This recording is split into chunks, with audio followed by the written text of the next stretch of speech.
Welcome, everybody. I'm Love Coach Scott Katamas, and it is Saturday Night Alive for the Global Peace Tribe, January 30th, 2021. Now, if you're watching me and listening to the sound of my voice, you might be one of our early Zoom room members, and we love those people who come early into our Zoom room. And we always have something special for you. I see we already have 38 people. So always, those of you coming into the Zoom room, give us your name and your geographic location. Let us know where you're coming from. It's really fun to see all the different locations that people are coming from. Of course, tonight's show is all about the wisdom of Indigenous elders. And I'm really so touched with the remarkable people that are going to be sharing their wisdom with us tonight. And it's my honor. Tonight's a little different. Deborah Giusti is on vacation in Mexico. So Deborah's not going to be with us tonight. But I have a wonderful co-host who's really the person who very much put this show together. And his name is Chief Phillip Scott. And I'm going to add him so you can see him. There he is. And I'm going to tell you a little bit about Phillip. He walked the native path for over 40 years, learning from and sanctioned by traditional medicine and holy people, tribal spiritual leaders, wisdom keepers, and elders from several indigenous cultures. He participates annually in the sun dancing of the Lakota tradition, has done that for 3 decades. He's a member of the Native American Church for well over 2 decades. He's a ceremonial leader. A lot of you attended his full moon ceremony just last night. He's a traditional healer, and he's entrusted to share Indigenous wisdom and medicine practices with the contemporary world. He directs and teaches programs at Ancestral Voice. It's an institute for Indigenous lifeways in Northern California, which he himself founded in 1994. That's 27 years ago. He maintains a private healing practice, performs ceremonies, conducts intensives, gives lectures, and leads pilgrimages worldwide. So we're very honored to have him as our co-host, as the co-producer of the show. And I'm going to turn it over to Phillip, who's going to bring 2 of our guests on, and they're going to chat for about 20 minutes. So I'll let him do the introductions, and I'll be back in 20 minutes to continue with the show. Take it away, Phillip. Thank you, Scott. Really appreciate that. Greetings, relations. Good evening, good afternoon, good morning, wherever it is that you find yourself on the earth.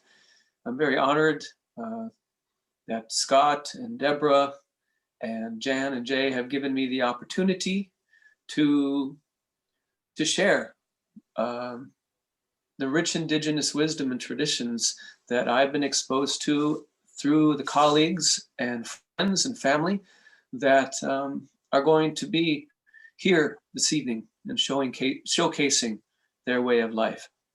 So I want to commence and acknowledge tonight Woman Stand Shining, Pat McKay. She's a dear sister of mine, and she is Dene. The English word is Navajo, but we prefer obviously to acknowledge the nation from where they come. So they are Dene, and she's also adopted Lakota. And so she is a writer, painter, activist, both environmental, Indigenous, and women's rights activist, ceremonial leader, international speaker for the earth, and a medicine woman par excellence. And I've had the privilege and honor of sun dancing with her for many years. She's a dear friend of mine. And so I'd like to acknowledge her and have a Woman Stand Shining introduce herself and share a little bit of her wisdom in this time that we have. And then we'll bring in our Carlos Nakai as well, and I'll share about his biography a little bit later as well. Please, Pat. Woman Stand Shining. Thank you, Brother Phillip. I want to say greetings to each and everyone who's come in here and this evening. And as we say, good morning, good afternoon, good evening, wherever you're coming from. I'm sitting here in Albuquerque, New Mexico, in my mama's house. She just turned 97 last week. And so we're lockdown buddies over here and doing our best to make a joyful noise and to say some good prayers. And I'm really happy to have this opportunity to be here and to speak this evening, and to hopefully be able to allow what the holy people would have us know and have us say. So I just ask for that for each and every one who's coming here to open their hearts and share their words, share their songs, share their knowledge here. I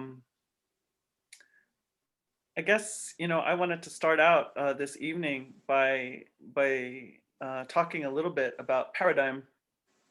And well, actually, before I do that, I want to introduce myself in the formal way here, in Dene way. So I'll say, She'ei ya, tachi inishli aro ashi bashishi, ma dishkejne dashanale, and klauschi dashache, kwatawastani inishli. So I'm telling you about my clans. We get our clans from our mother, and my family comes from the Crown Point area in New Mexico, Mariano Lake, and also have a lot of relatives in Window Rock. So just say yate to any of my relatives out there. But I wanted to kind of start out by talking about something that I've been working with lately, and that is to talk about paradigm. And so one thing that I feel right now is that, well, one, in ceremony, the holy people have said to me, you meaning five-fingered ones, you can have it any way you want it. Do you know that? You can have it any way you want it. But right now you're saying you want it like this. That's how you want it right now. But you can have it any way you want it. And so when they said that to me, it really made me think that they're saying that paradigm is a choice, that we can choose paradigms here.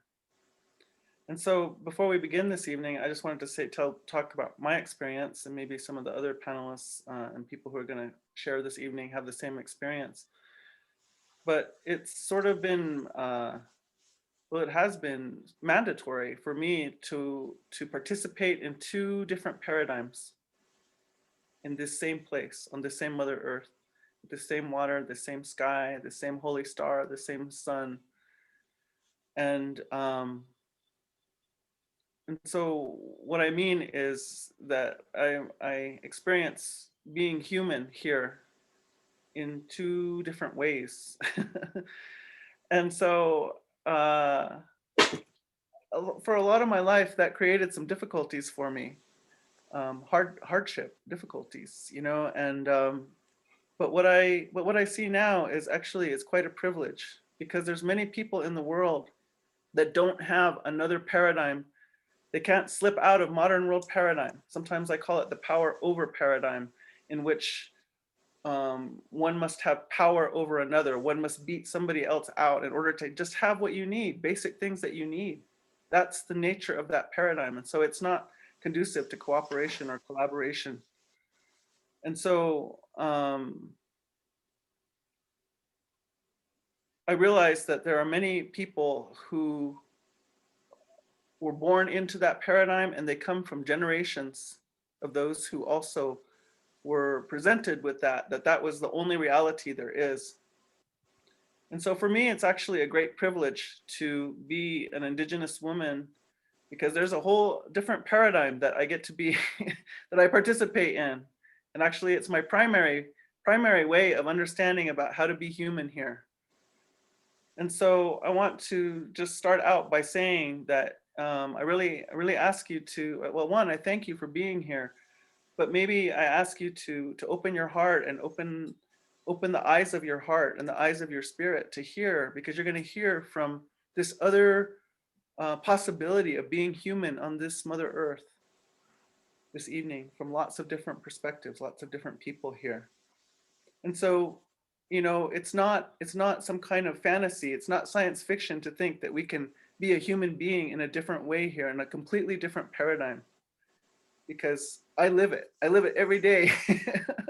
I live it every day, going back and forth, right? So I just really want to open that place up for us here. And I just ask for all of the rest of the living community, the earth community, the whole sacred hoop of life, to also notice that we're here, that we're meeting, that we're considering things, that we're wanting to talk in a good way and have a prayer here and a song here, and that the human beings are coming together in a good way.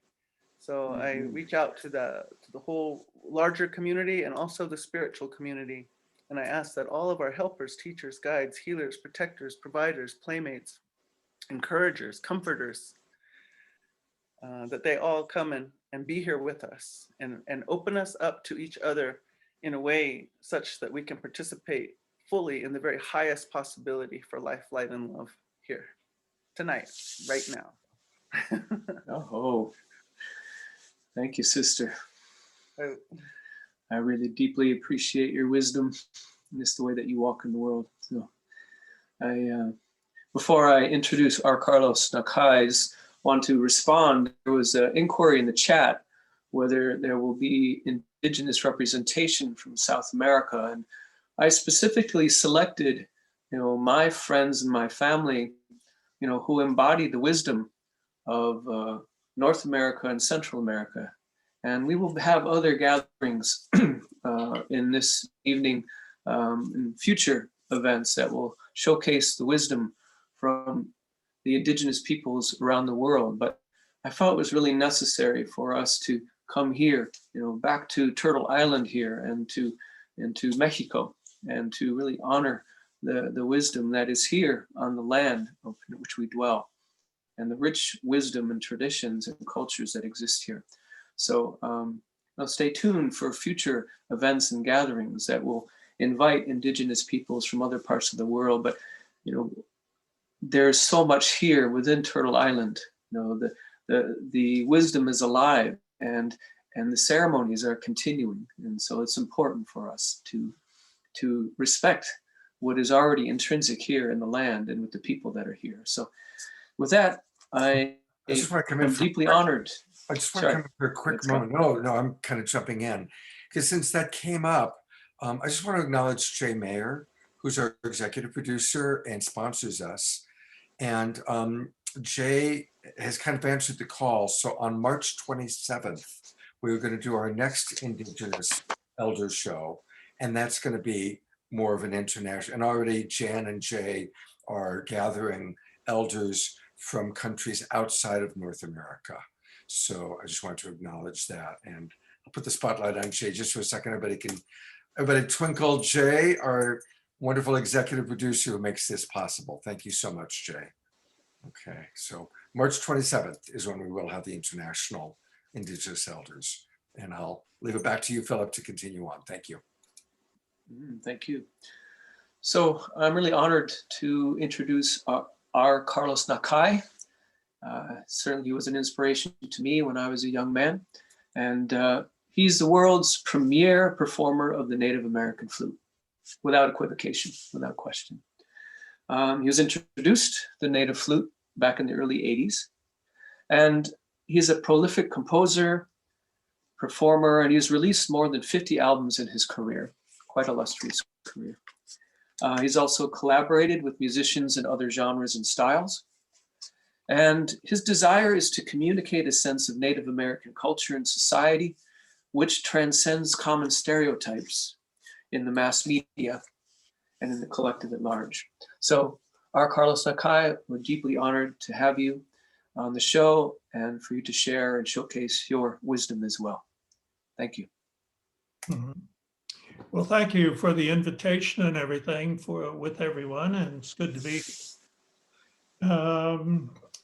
I talked a little bit earlier today about what I might discuss, and I think much of it, especially being in the world, is that we are all looking for some way to connect. There are many different ways, of course, and in the way of the people that I'm a part of, the Choctaw people are red streaking into the water of Alaska. We believe ourselves to be the center of all creation as individuals. And I have a small symbol here that I carry with me all the time. And that symbol represents how I belong to the world. It's a very simple little thing, and I stand in the direct center of it. The meaning of all life is within me. The meaning of how I belong to my family is within me. The meaning of how I belong to the greater community of other people, both in the tribes I'm a part of, as Nashti or the Zunis, as the Noda or the Ute people of Colorado, and of course to Tachitni people from Glen Allen, who eventually up in Arizona, calling themselves Dene, as we say up there too, Dene. And we all belong to a greater community of others. And this symbol, this very little symbol here that is carried by many Lakotas, Dakotas, and other people who weave rawhide and porcupine quills together, also represents all life as we know it. And it speaks about belonging. One of the more important things in that center is I must know how I belong to my family. I must know how I belong to the greater community that surrounds me wherever I happen to be. And then what do I do in the world? And as we say, as Diné people, what will I do to become of service to others? What am I going to do in the world that will allow other people to identify the importance of self and their responsibility to self, and then how they can compare those notes with other people? And this is one thing that is never done in the American society. I should say Native American, because all the people from the rest of the world came to this continent, but they brought their stories with them. So they want to learn from indigenous people what we carry, but the problem is those are stories that belong to family, and they're not shared openly with anyone outside of the related family, the blood relations. And there, of course, are no general philosophies about what it means to be an indigenous person of the North American continent. That just doesn't exist. And so much of that, plus knowing how knowledge of self, knowledge of the wisdom of your family's struggle to survive through time, is always the most important wisdom one can carry. And with that wisdom in mind, and with all the things we continue to learn as we travel down this road into the future, we gain a sense that nobody can give to anyone else, and that's called self-respect. So that's how I operate. And I would encourage people, in order to gain this awareness, is go home and learn from your elders, learn from your parents. Why did you make me? What is my responsibility to the family? What am I supposed to be doing here in this world now? Be of service to others. So we do that. And, of course, one of my activities is playing an instrument that came by influence from other cultures on the planet, but we use it to express what we feel in our very heart, in the center of my existence. And it's just like, even with the Native American church, it's the same thing. You reach through song. You reach with the sound of the little drum and the rattles. You feel that power moving, and then it comes to you. And it's just the most wonderful thing one can imagine, one can experience. One can carry the wisdom of all the people who are in that space will share with you, to help you to move into the future.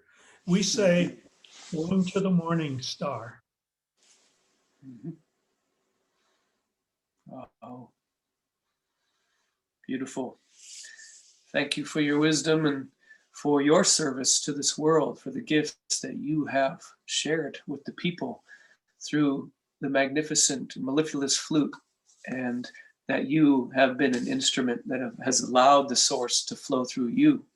And it's a real honor to meet you and to have indirectly learned from you throughout these years. And so it's a pleasure to have you on this show with us and to share your flute music with us later, in our show. And again, I want to acknowledge Woman Stands Shining.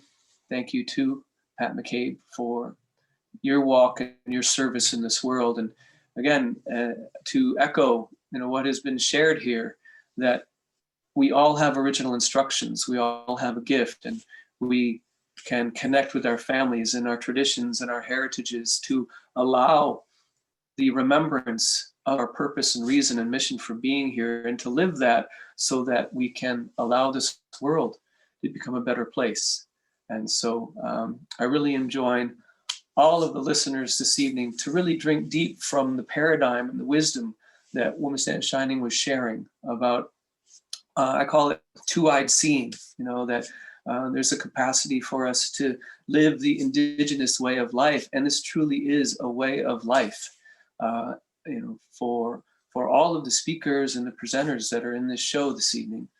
And, to understand that there's another world, and this other world is often a world of forgetting and disconnection to the earth and to the ancestors who walk with us. And so it's such a deep honor for myself to assemble such an illustrious group of wisdom keepers and elders from their traditions so that we can drink deep from this wisdom. So thanks to the both of you, and we look more this evening for your wisdom and your sharing your songs. Aho, mitaka uyasi. Thank you. Thank you, Philip. Oh, thank you very much, Philip. And welcome, everybody. We've got 127 people in our Zoom room. I'm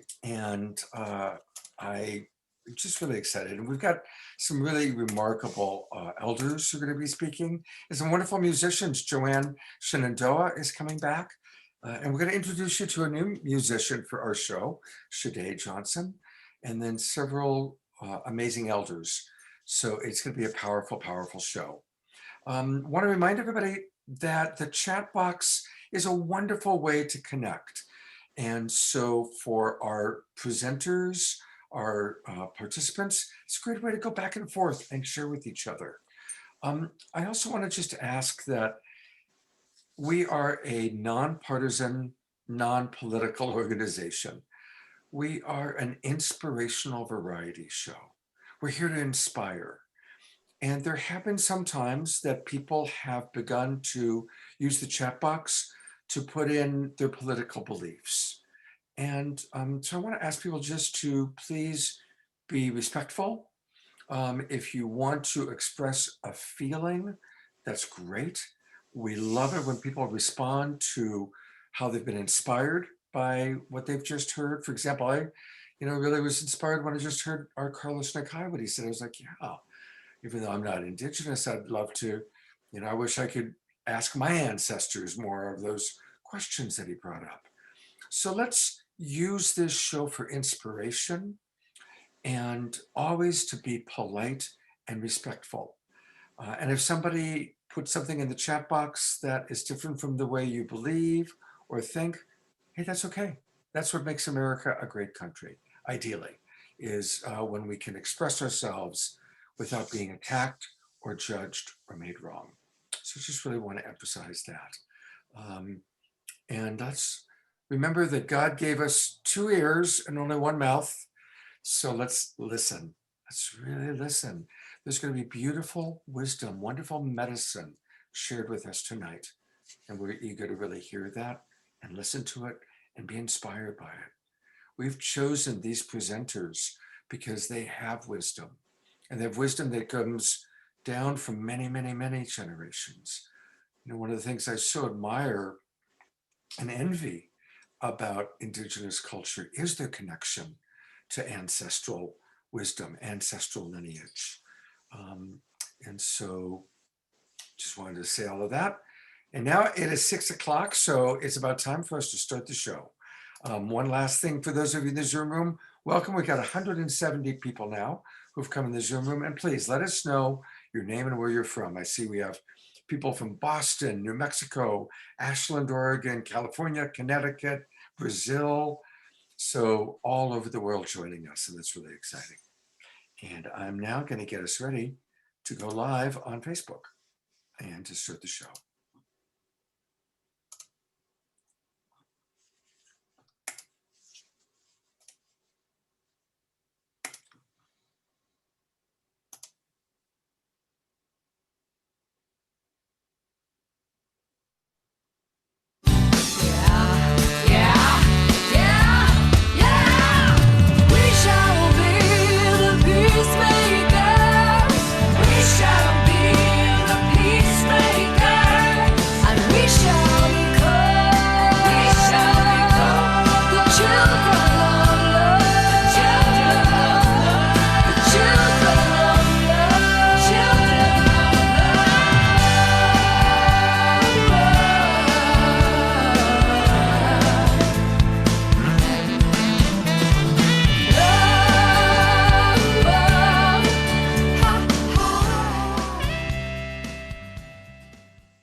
Welcome, everybody. It's Saturday Night Alive for the Global Peace Tribe. That's you. Yeah, you and you and you. You are all beautiful, wonderful members of this incredible Global Peace Tribe. And what we've learned in the 42 shows that we've done since the pandemic began is that you're here because you want to be inspired, you want to have a good evening, and you want to feel connected. And tonight is a very, very special show. I'm Love Coach Scott Katamas, and this is the very first show we're doing without Deborah Giusti. Deborah is on vacation in Mexico with some very dear friends in Playa Sayulita. So we send our love to Deborah. She is watching with her friends, but they don't have very good internet connection. So you're not going to get Deborah tonight, but you are going to get a wonderful co-host, Chief Phillip Scott. And I'll introduce him in a moment. Is going to be co-hosting. And it's tonight's show is our third edition of honoring Indigenous wisdom. And so with Chief Phillip Scott helping us, we have brought together some really remarkable Indigenous elders and musicians and musical performers. And so we've got a really special evening tonight, and we're going to do it a little bit different. Not only is Deborah not with us tonight, but we're going to follow more of a ceremonial tradition. So Chief Phillip Scott is going to open and close the show with a prayer. And we're only going to have announcements midway, halfway through the show, a little bit more than halfway through. We'll do just a few announcements. But then at the end of the show, we've got some really special videos and extra things to share with you. I do want to acknowledge that all of this tonight is possible because of the generosity of Jay Mayer. And I'm going to put Jay on the spotlight there for a moment. There he is. Jay is who financially supports this show tonight, and we really are grateful for it. He's also the executive producer for our show. And I also want to acknowledge Jan Kaplan, our associate producer. Jan and Jay really have done a lot to make this happen. So thank you, both of you, very, very much. And we'll be seeing some wonderful examples of their organization, Light Touch, a little bit after the ceremonial part of the show. We're going to, because I'm doing this without Deborah here to host, I'm just going to briefly show you some of the people that are on our show tonight. And we're really happy that Chief Phil Lane is back with us again. We love this gentleman, and he is one of the most passionate presenters we've ever had on the show. I think of you, Phil, and I'm remembering previous shows where I've watched you laugh, I've watched you cry, I've watched you dance. Phil, everybody, I want to be Phil Lane when I grow up. So it's great to have you with us. Thank you so much. I also want to acknowledge we're really blessed also to have back on the show again, Woman Stand Shining, Pat McCabe. Thank you so much for being with us. It's really, really a blessing to have you with us. And also coming back again is Joanne Shenandoah. And she, of course, is a remarkable musician. She's going to bless us with some of her music as well as some of her wisdom. And we've got some new people who come in with us, who are with us tonight. Some of them don't have their cameras on yet, so I'll just tell you that we've got Chief Reuben George with us, Chief Daryl Bob with us, and we have Tika Rima. This is the first time she's on our show, so welcome, Tika Rima. We're really happy to have you with us. And then, as always, we love to have our musical performers. We have R. Carlos Nakai. This is, when we were first talking about doing this show, I said, gosh, wouldn't it be amazing to get R. Carlos Nakai on the show? Jan went out there, she found him, and he's actually with us live. So that's something we're really excited about. Of course, we have Joanne providing music. And then we have another musician. This is new to our show. This is Shade. So welcome, Shade. We're glad to have you. And I see that Chief Daryl Bob has turned his camera on. So welcome, Chief Daryl Bob, to the show. We're really glad to have you with us. And so I'm going to remove the spotlights. You'll be hearing from all these people later on in the show, of course. As you know, we always raise money. This show began as a fundraising event. And I want to acknowledge, coming back again, Adam Yellowbird. And he, of course, represents ICSAW, which is our nonprofit organization. We'll hear a little bit more about that during the mid-show announcements. But Adam, so great to have you with us. And thank you very, very much for your support and for being with us. We really appreciate that a lot. You're welcome. You might recall that Adam was our co-host for our recent Indigenous Elders show. And we really enjoy collaborating with people like Adam. And now I get to introduce to you tonight's co-host and our collaborator. And this is the fellow who really put it together. So I'm going to put the full spotlight on him. This is Chief Phillip Scott. And he is a remarkable man who has a very strong background. He has walked the native path for over 40 years, learning from and sanctioned by traditional medicine holy people, tribal spiritual leaders, wisdom keepers, and elders from several indigenous cultures. Chief Phillip Scott participates annually in the Sundance of the Lakota tradition. He's been doing that for 3 decades. Some of you might be familiar with it. It's an extraordinary experience, very powerful. He's a member of the Native American Church and has been for over 2 decades. He's a ceremonial leader and traditional healer, and he's been entrusted to share indigenous wisdom and medicine practices with the contemporary world. He directs and teaches programs at his organization, Ancestral Voice. It's an institute for indigenous lifeways. It's in Northern California, and he founded it 27 years ago in 1994. Chief Phillip Scott maintains a private healing practice. He performs ceremonies, conducts intensives, he gives lectures, and leads pilgrimages worldwide, at least when we're not in the midst of a pandemic. In fact, he led a full moon ceremony that I know many of you participated in last night. And before he starts our ceremony with prayer, I just want to welcome everybody. We've got 278 people in our Zoom room. But of course, we also have thousands watching on Facebook. And I want to remind those of you on Facebook, you can still come into our Zoom room. And it's really wonderful because when you're in the Zoom room, it's easier to chat with us, to connect with us. So it's simple to do. Just go to globalpeacetribe.com, go to www.globalpeacetribe.com and register. It takes about a minute. And there's a lot of advantages to registering. When you register with us, of course, we now have your email address. We save it. We don't give it to anybody else. But we will send an email once every Monday that gives you the replay of the past show and access to all 42 previous shows that we've done. You'll also receive an email later in the week letting you know about next week's show. So it's a way to stay connected. And then we offer special gifts from some of our presenters. And there's always goodies coming to you from Light Touch. So again, please register at globalpeacetribe.com. All right. So now it's my pleasure to turn it over to Chief Phillip Scott to start the ceremony. Thank you, Scott.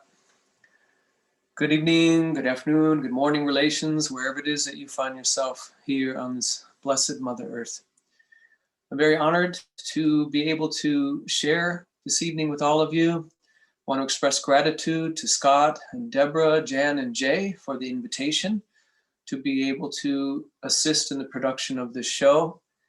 The individuals that I have selected are my family. The speakers here tonight are hereditary and ceremonial chiefs, medicine people, tribal leaders, elders, and wisdom keepers. And I trust them with my life. These individuals, I have prayed with them in the teepee. I have shed blood with them in the Sundance. These are people of tremendous integrity and wisdom and truth. And I'm very honored that we can showcase their wisdom this evening. And it's an honor also to meet these musicians and performers that continue their traditional way of life with the sacred holy songs and medicine that they share. We relations are currently in a crisis, and this global crisis has been foreseen and prophesied by the wisdom keepers and the visionaries and the dreamers for millennia. This is our opportunity as a species to awaken, and it is my firm conviction that our survivals as a species, as well as the protection and preservation of all of our relations upon this earth and the Mother Earth herself, is contingent upon us remembering and honoring the indigenous wisdom that is within all of us, because we all come from indigenous peoples throughout this world. And there are individuals now who have never lost that lineage and that connection. And these are the individuals that will be sharing their wisdom with you this evening. And it is truly our intent this evening to provide you with gifts and medicine to help you on your journey of awakening. So it's an honor to be able to share this. It's also an honor to acknowledge the cycles of nature as we have just passed over a full moon. And so this is a time of profound dreaming for ourselves collectively as a species. So I pray that the wisdom that we receive tonight is a springboard for our individual and collective awakening. It is traditional, before we commence to speak of matters related to wisdom, to talk story, is vital for us to invoke the ancestors, to commence in prayer. The songs that we'll be singing are the prayers that we will be articulating this evening. And so with that, I commence with a song to invoke the ancestors, for it's they who hold the container. They create the container through which the transformation and the medicine and healing is shared and transmitted. I invite you to close your eyes, to feel your feet on the earth, or if you're sitting upon the earth, to breathe in the sweet breath of creation. We as a species have been challenged of late in terms of the global crisis that has been prophesied, and also the presence of this elder, this virus that is helping us to determine the inequities and reveal the inequities that exist within our society, and therefore the ability to not only identify these imbalances, but also to rectify them through healing, through compassion, through ceremony and prayer and solidarity as a people. We call upon the ancestors to be with us this evening.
And I express my gratitude to each and every one of you for your participation and your presence to receive and drink deep from the wisdom of these medicine people and elders and ceremonial leaders that we have assembled here this evening, along with the beautiful performers and musicians that will be showcasing their traditional medicine and music.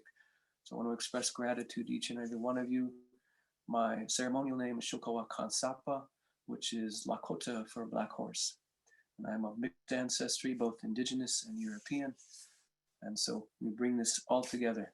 And again, we are showcasing the indigenous wisdom here within Turtle Island, within North America, as well as within Mexico.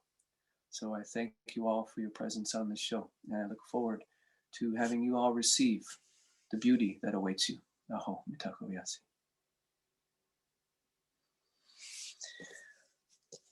With that,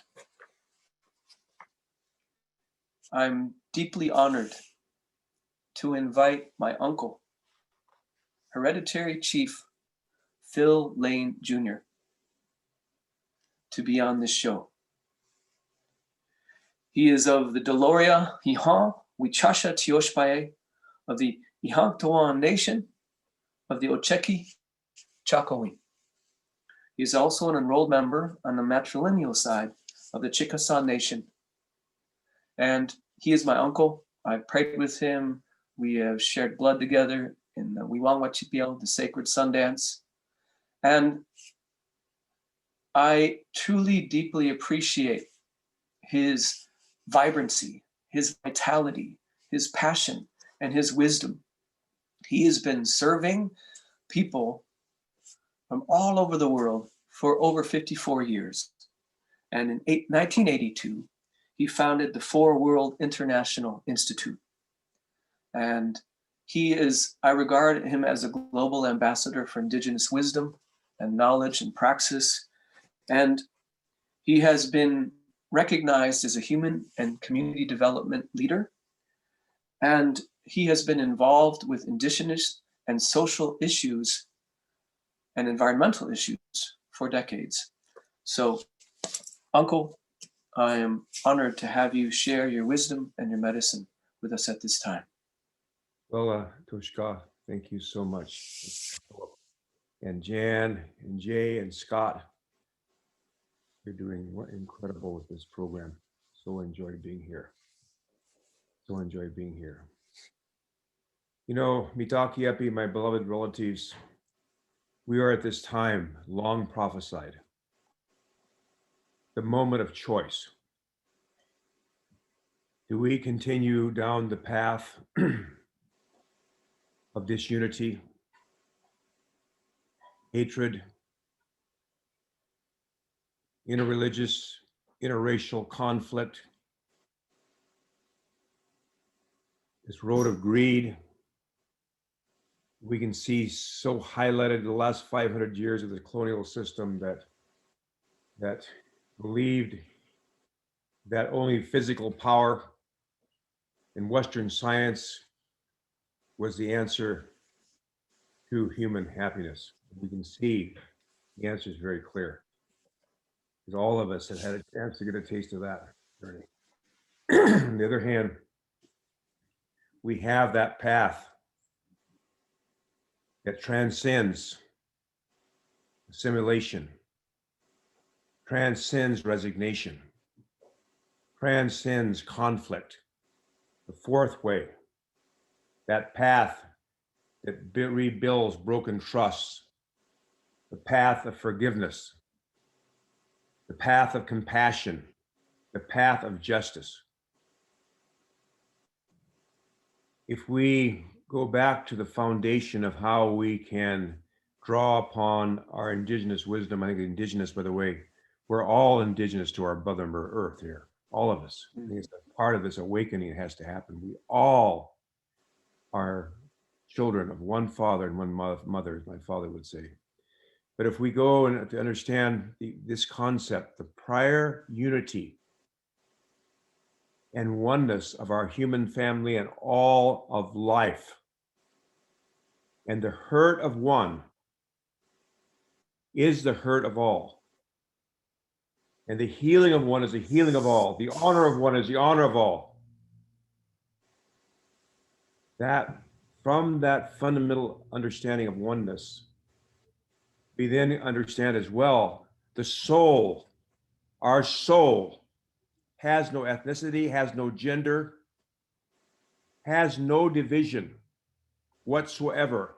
Our soul is a reflection of the oneness of the Creator, the oneness of life. It expresses itself in multitude, infinite ways.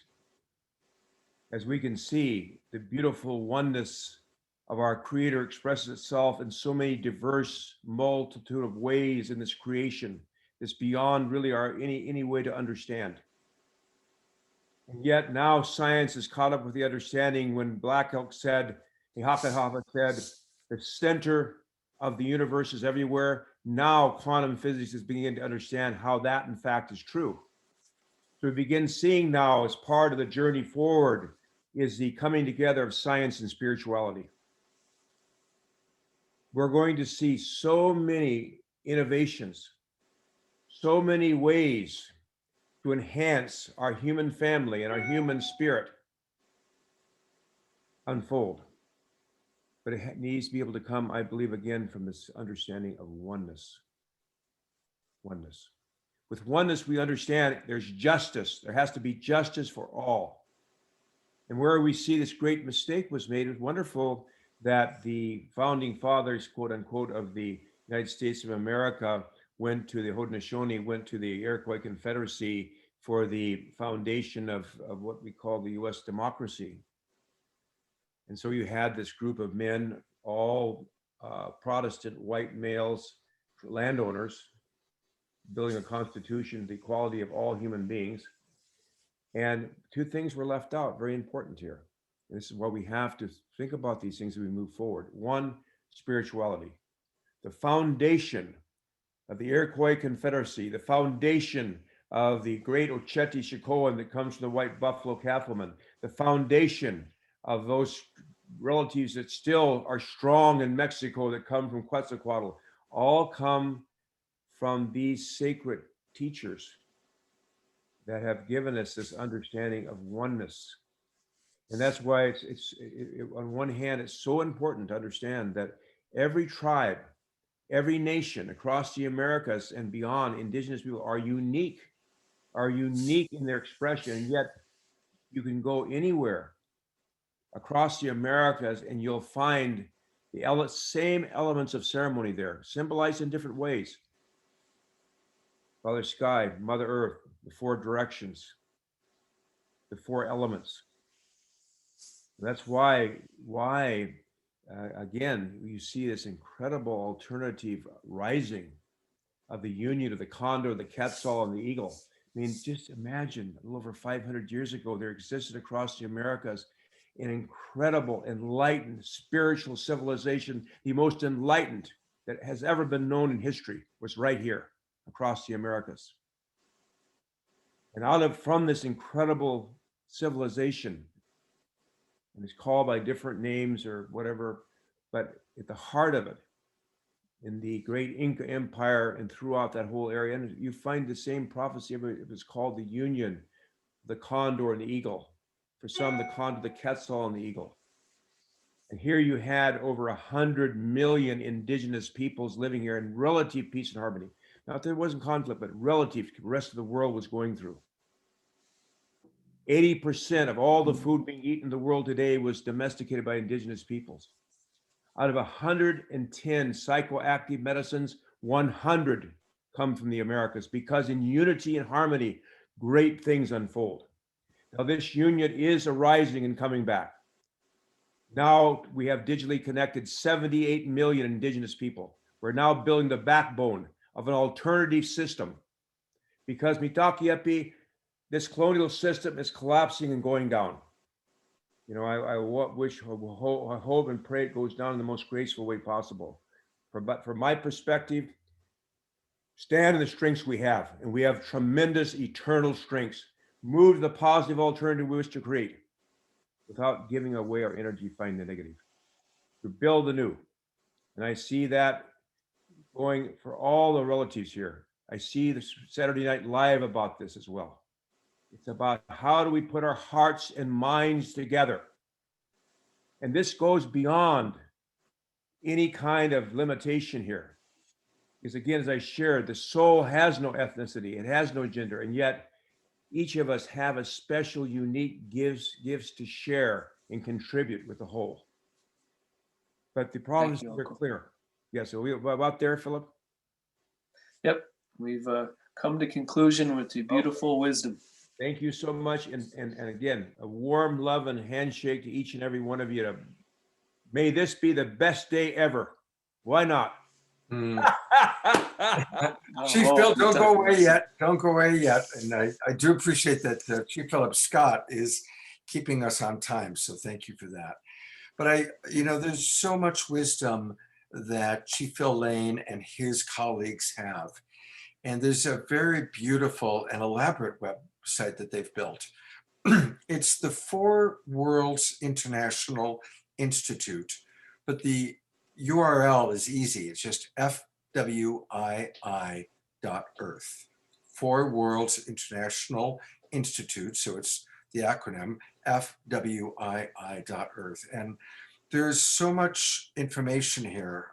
Every time I look at it, I'm just blown away. Forums, blogs, a lot of really valuable things, even including the prophecies. So, I'm going to go ahead and give you another minute or two, Phil, just to tell us a little bit about what you're doing to bring together the nations, because that's so important. Well, on June 20th, 2020, the Union of the Condor, the Quetzal, and Eagle was completed, was formed in a sacred ceremony. That brings together, again, an embryonic forward of 78 million Indigenous people. So to move that forward, we're building the Union. But on March 22nd, the Union is launching what we call the Equinox Spiritual Offensive for 2021. So that we'll launch at that time the Four Worlds Indigenous University. Will be focused on the Amazon, particularly. We've shared some really in-depth reports of what's going on there. We now have completed consultation with their spiritual elders in the various parts of the Amazon. They really are looking forward to an indigenous solution here. It's time for indigenous people to work with indigenous people with all great love and respect. This is what we're being called for. So that's unfolding. Plus, we have the Global Center for Indigenous Science and Ancestral Wisdom, which is unfolding. It's opening up in Lexington, Kentucky, as well as our Four Worlds Elders program. But if you'll check on the website, there's all that information and different things that are happening. And I would say this, what I see really happening so clearly is exactly what the Hakasapa Black Elk said. He said, coming together of the sacred hoop of many hoops. We're coming together as one heart and one mind in many bodies, as old Tashukawi Cole Crazy Horse said. That's what strength is. It's how you bring this diversity together as one spirit. Just like when Carlos Nakai plays that flute, boy, everything is together as one. Mm. That's the power. That's the strength. That is what's needed to go forward. Chante washte.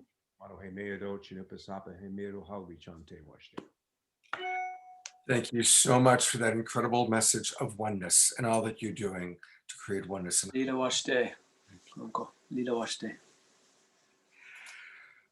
A lot of people work together to make these shows happen. And I want to introduce our associate producer, who, along with Chief Phillip Scott, put the show together. This is Jan Kaplan. And some of you have known Jan. You've seen her dancing to the music in previous shows, probably. If you're lucky, you've even heard her sing. But right now, she's going to introduce her friend and one of our absolute people that we love having on this show, Joanne Shenandoah. So take it away, Jan. Thank you so much. Oh my gosh, it's such an honor to be here. And we're honored to welcome Joanne back again. So, and if you haven't heard of her, Well, she's been called one of America's most celebrated and critically acclaimed Native American musicians of her time. Plus, she's a Grammy Award winner with over 45 music awards. And Joanne is a daughter of the Iroquois Confederacy of the Six Nations. And in fact, her grandfather spoke all 6 dialects of the Iroquois Nation. And with a deep sense of passion and with profound messages for all, Joanne is considered an ambassador of peace. And she's brought audiences together from all over the world, every race, religion, and age. And because her lineage is a matriarchal society where women are the leaders and choose their chiefs, Joanne also believes in nurturing the gifts and the talents of youth. So that's important too, right? In 2014, she proudly served as co-chair to the Attorney General's Task Force on Children Exposed to Violence. And today, she's a very busy, and I can attest to that, beloved musical artist and grandmother, literally, helping to care for her 2-year-old grandson. So we welcome Joanne today to our Global Peace Tribe here. So yay, Joanne. Thank you, Janice and Scott, for having me on the show again. And RC, I love you. I miss you. I'm so happy to see you on this platform, even though we haven't had a chance to be together for a long, long time. I'm just so honored to have performed with you, to have been on PBS with you. And, you know, you're just one of my favorite people. Just want to say. So Anyway, so I love Chief Phil. Oh my gosh, where have you been all my life? Anyway, you know, you sound a lot like my elders that I've known and I've been blessed to know. We are definitely in a very difficult time, but prophecies tell us that we are to remain strong. Because if we didn't, as Native or Indigenous people, we would not be here, right? We would not still be telling our stories and giving ancestral knowledge. So the part that's so special to me is the healing of the love that we have in our hearts and our soul and our mind, and to realize how special it is. So this has been very special to me, and I'm sorry. I think I cried last time too. I don't remember, but anyway, I'm just like very, very, very happy to be part of this. And I just want to say, you know, my life has been very, very blessed. I never did music for fame or for serious money or whatever, but you know, I do a lot other things besides music.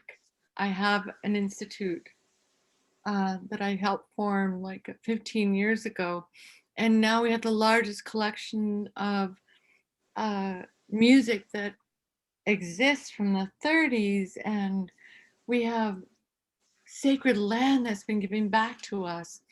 And you know, it's not that we own the land, it's we are the land. We are part of the land. I mean, we are 75% water. The land is 7% water. Everything that we touch, everything that we think about, everything we control or create, and we try to control it, but we can't really. So we have to say, okay, give thanks. So it's all about Thanksgiving. It's all about love and blessing and prayer and song and dance. So for me, that's who I am. I love to have ceremony. I love to tell people, hey, look, if you don't know your ceremony, create one. You know, give thanks, give blessings, send good thoughts, good vibrations, because all of our words and all of our songs are meant to do that. They are to lift our spirit and lift our soul. So that's who who I've been raised to be, and I feel very grateful for that. But I'm just, I'm very honored to be part of this event, and I have to say that I'm very happy that you're all including everyone who is on this event, because there comes a point in your life where you say, what's important, what's special, what means a lot to you, you know, what are your best memories, right? And when you have that ability to share with other people, I get thousands of emails around the world from people who are saying, I decided not to end my life because of your music, or I am now learning to plant, or I'm now learning to cook, or I'm now learning to enjoy nature and realize that, you know, the earth gives back to us what we give to her. How beautiful is that? I think there's nothing more beautiful myself. Just saying. Because our earth gives to us continually. She just does. She's like so connected to us. I mean, if it weren't for her, we would not continue to survive. And here we are. I'm a direct descendant of Chief Shenandoah, who is friends with George Washington. I have the Peace Medal given. I live in the very homestead where he lived and died, at the age of 110. I mean, he began Hamilton College, called the United Academy, where he wanted to share the knowledge of Indigenous people. So this is important. Indigenous people have important knowledge that the world can learn from. So this is a very special blessing to be able to do this, at least on this level. So, you know, as far as healing goes, I mean, oh my gosh, I could go on and on for days, but I'm writing a book called Music is Medicine, Lifting the Spirit, because, you know, I nearly died in 2015. And here I am. I'm without transplant, started meditation, started, you know, eating all organic and doing good things, and enjoying love with my grandson. And it's been wonderful. So I have to say I'm very, very blessed, very blessed. My dad was a chief at the Onondaga Nation, and my mom was a clan mother, and she was just remarkable. I'm ready to sing, evidently. Anyway, so here's a song. To the healers out there, we all have healing abilities. Whether it's just a smile or a prayer or a song or a nice note to someone, just to tell them that you love them, tell them that you care, and to hang in there, because things will get better. With water and fire and an earnest desire, he called to the wisdom of light. As his vision unfolds, his eyes touch my soul.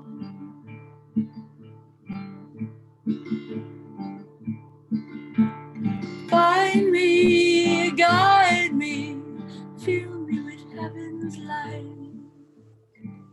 Protect me and fold me, watch me through the night.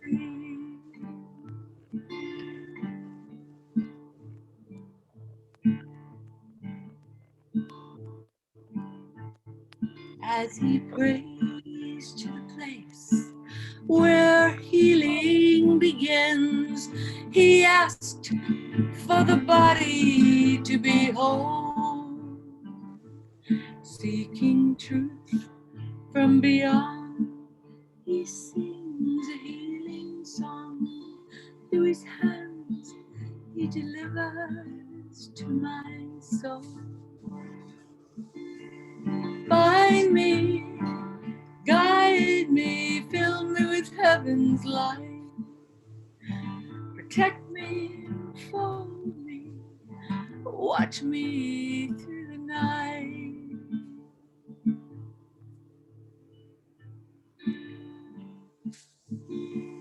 Find me, guide me, fill me with heaven's light. Protect me, enfold me, watch me through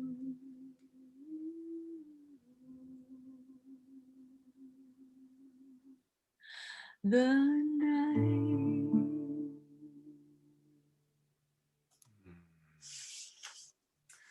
Oh, Joanne. You know, I want to say your voice is so welcome, and so are your tears. Thank Sorry. you so much for, because we can only cry, especially when thousands of people are watching, when we're deeply connected to our heart. And so I so appreciate your willingness, the humility to be so connected to your heart and to share your tears with us. It's really, really very, very sacred, very special. Thank you. Well, thank you. And I just did a shortened version of the song. It's not the whole song, but I know that you're running out of time. So I just wanted to say thank you for having me, and what a blessing. Hmm. Well, thank you. And we are going to show a beautiful video of Joanne a little bit later in the show. And for those of you who want more of your, and I think we all want more of Joanne right now, her website is her name, Joanne Shenandoah, JoanneShenandoah.com. And boy, just looking at it, there's so many things. There's a lot of, you can get a lot of information about how to get her music. Associated Press said Shenandoah has become the critically acclaimed Native American singer of her time. I know we have a lot of Neil Young fans. Neil Young writes, Joanne Shenandoah is one of the finest attributes to Native American music and culture. And so on it goes. Miguel Ruiz, Bobby Robertson, a lot of amazing people. And I also want to just acknowledge your Hiawatha Institute. Oh, we lost her, she's gone. So I'll just mention that she does have the Hiawatha Institute for Indigenous Knowledge. You can find it on Facebook, actually. Sorry, Janet. I am here. Sorry. Oh, good, you're back. Wow, I'll put the spotlight back on you. So just showing the Hiawatha Institute for Indigenous Knowledge. And again, thank you so much for what you're doing in the world and what you're bringing to the world, and for being on our show. Thank you. Blessings. All right, I'm going to turn it back over to Chief Phillip Scott to introduce our next speaker. Thank you, Joanne, for your sweet, beautiful voice and message, as well as your tears Thank you. and the grandmother medicine that you carry. So thank you. You. So I'm deeply honored to share with you my sister tonight, Woman Stand Shining, Pat McCabe. She is Dene and also adopted Lakota. I've had the privilege of sun dancing with her in Texas for many years, and she is a truly remarkable medicine woman and wisdom keeper. She's a writer, a painter, an artist, a genuine ceremonial leader. She is truly the voice for Mother Earth. And I've also had the chance of being able to serve her in support of the ceremonies that she's conducted here in the San Francisco Bay Area. She's also a mother, and I'm just deeply honored to have her return. She was in our pre-show, and for her to share the depth of her wisdom with each and every one of you this evening. So thank you, Ho Takuyasu, and thank you, sister, for being on our show.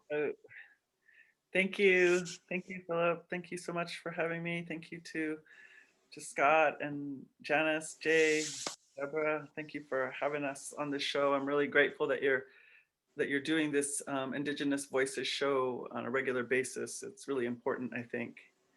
So I'll say yate apene. No, I can't say good morning now. I'm a little nervous here. Yate, but I'll just say she'e iya tachi inishli aro achi ibashishi ma'arish keshne dashanale and plaushi dashache guatawatani inishli. So I'm letting you know about my clan. We get our clans from our mothers. And right now I'm in my mom's house in Albuquerque, New Mexico.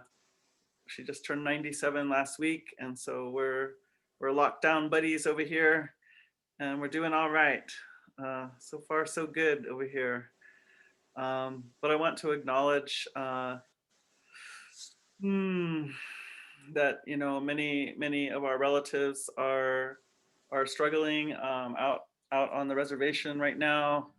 And so I'm thinking about them. And so I want to send some of this beautiful, sweet energy to them that they might receive comfort, and to any of us who are having people around us that we know that are struggling. We just ask for some of this good medicine, some of those of us who are strong enough to sit right here and to send out a voice to the world and to each other, that we send some of that strength and wisdom and beauty their way this evening.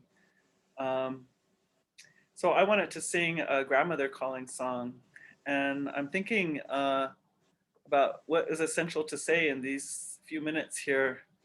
And so I'm thinking about, some of you might know my daughter, Lila June Johnston, and she wrote a book of poetry that is a companion to the United Nations Declaration of Indigenous Peoples' Rights. And so there's one very short poem that she has in there, and it says, "The Choctaw have said all there is to say. You have not defeated my people until the hearts of our women have touched the ground." And so I've been saying to the people, you know, this is a directive to all of us everywhere, that we must not let the hearts of the women touch the ground. We can look at signs in the waters and in the skies and in the animals and in the ice melting, but but let us keep an eye on this as well, that the hearts of the women, the faith keepers, the life tenders. So I call myself Holy Earth Surface Walker, life bringer, life bearer, and I stand with the full authority to speak on behalf of life in every situation, with the Mother Earth standing with me and behind me. And so this is our role, and so therefore this is our time as we really are put face to face with what gives life. So in that way, I'm invoking these grandmothers to come and to bless each and every one listening, to bless each of you who are sitting here on this panel, and those of you who have joined us here on the Zoom call, those of you who might be listening on Facebook. To send this song out, and I ask you to send this song out to all those that you know need that support, need that grandmother comfort, need that grandmother wisdom, even might need that grandmother stern talking to. All the medicines of that way. And so I call in the grandmothers here, but we say the grandmothers come and they make a beautiful place for the grandfathers to follow. So thinking about it that way. So I'll sing this song for us here this evening. That seems like the best way to say a lot.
ya, wehaya, ehaya, wehia, wehia, ya, wero, ea, eo, yep, la, la, la, la, la, la, la, la.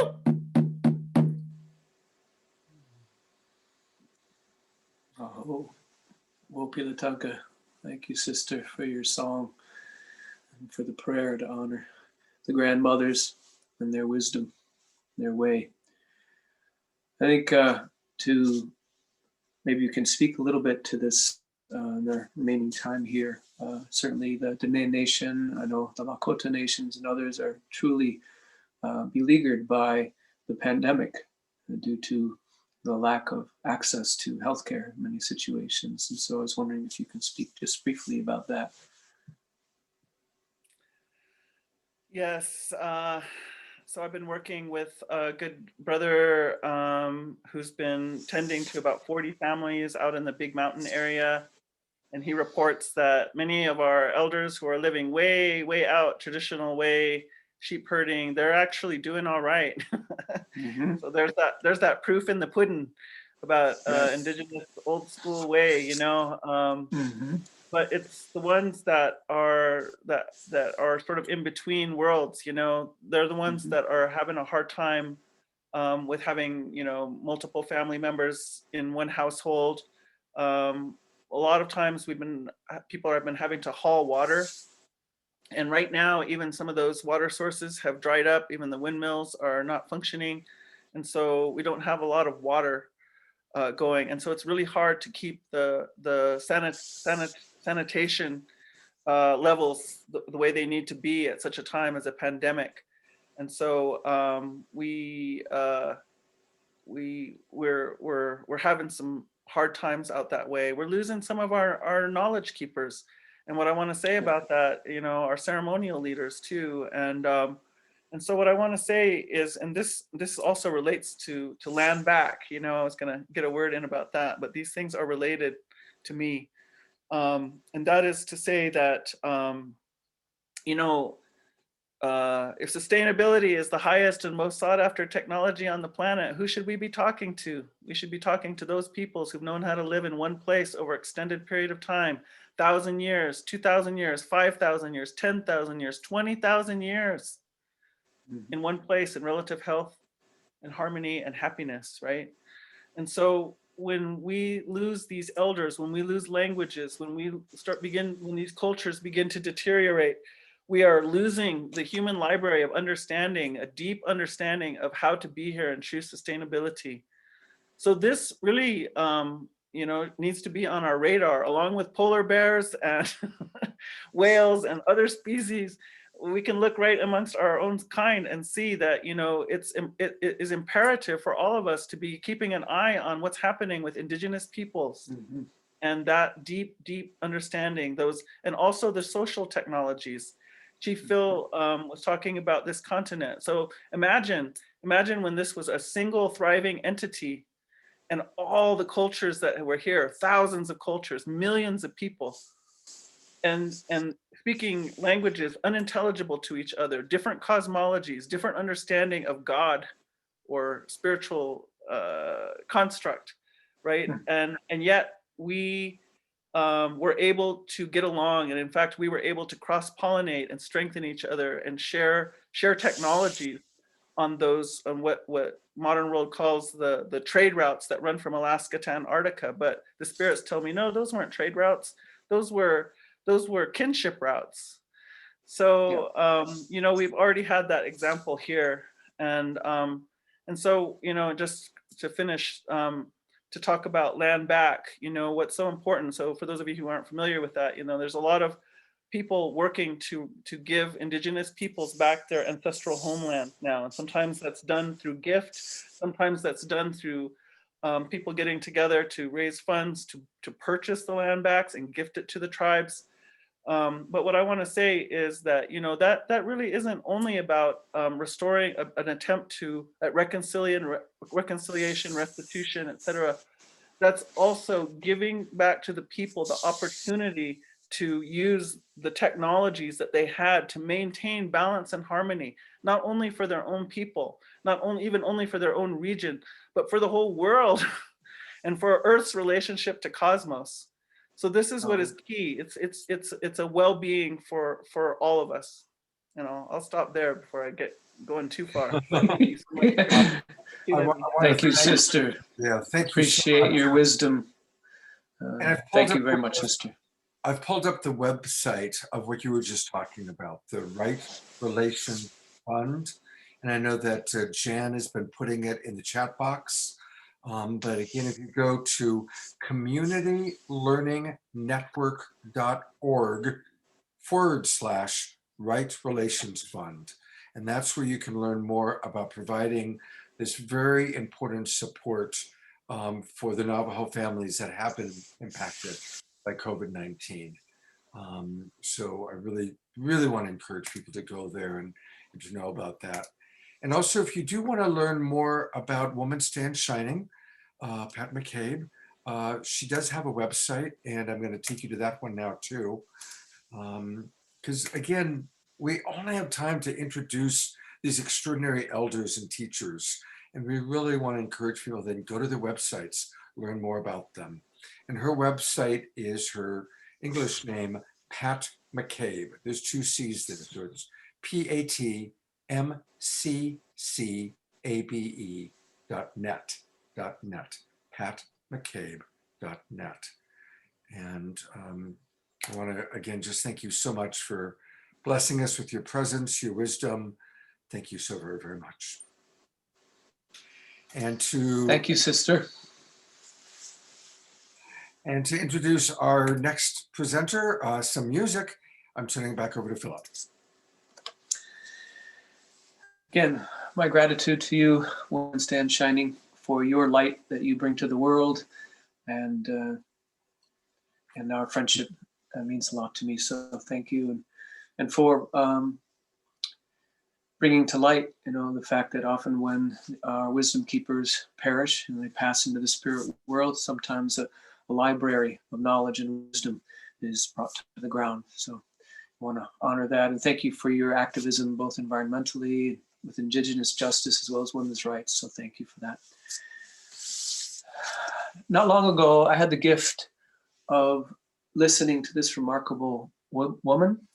My dear brother, Chief Reuben George, had her on his show, and I was deeply touched by the way that she lives her life and the wisdom that she articulated in her sharing. And I was also gratified and delighted to know that she is a traditional singer and dancer. And her name is Sade Johnson. And she is Indigenous to unceded Canada, the West Coast, and the subarctic. She is also a mother, and I know she is going to be introducing her nations as it's traditional in her way.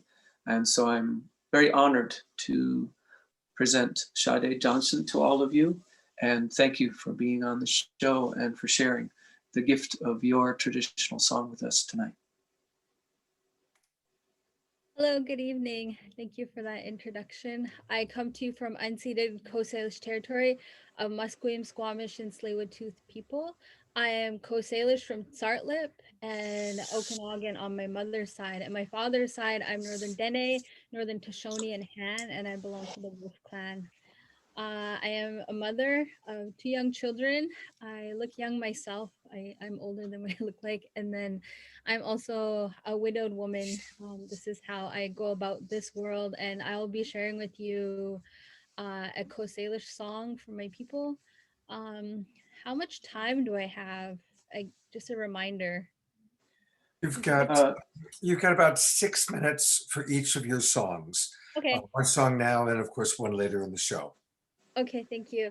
It's good to be with you all this evening. Thank you for this opportunity to share amongst this Zoom meeting, and then the individuals that are watching on all the social media platforms. It's quite wonderful to join you all. It's a good uplifting moment And thank you for the other individuals that spoke before myself and after myself. And thank you for allowing me to be a young person and to share with older Indigenous relatives and who they represent, their families, their peoples, their clans, their traditional territories. And I'm thankful to hear there are other stewards of this land. It's quite wonderful to listen in. So I'll go ahead and sing.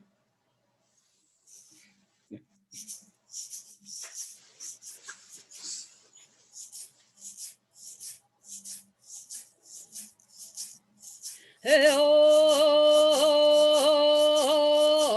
oh,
Thank you.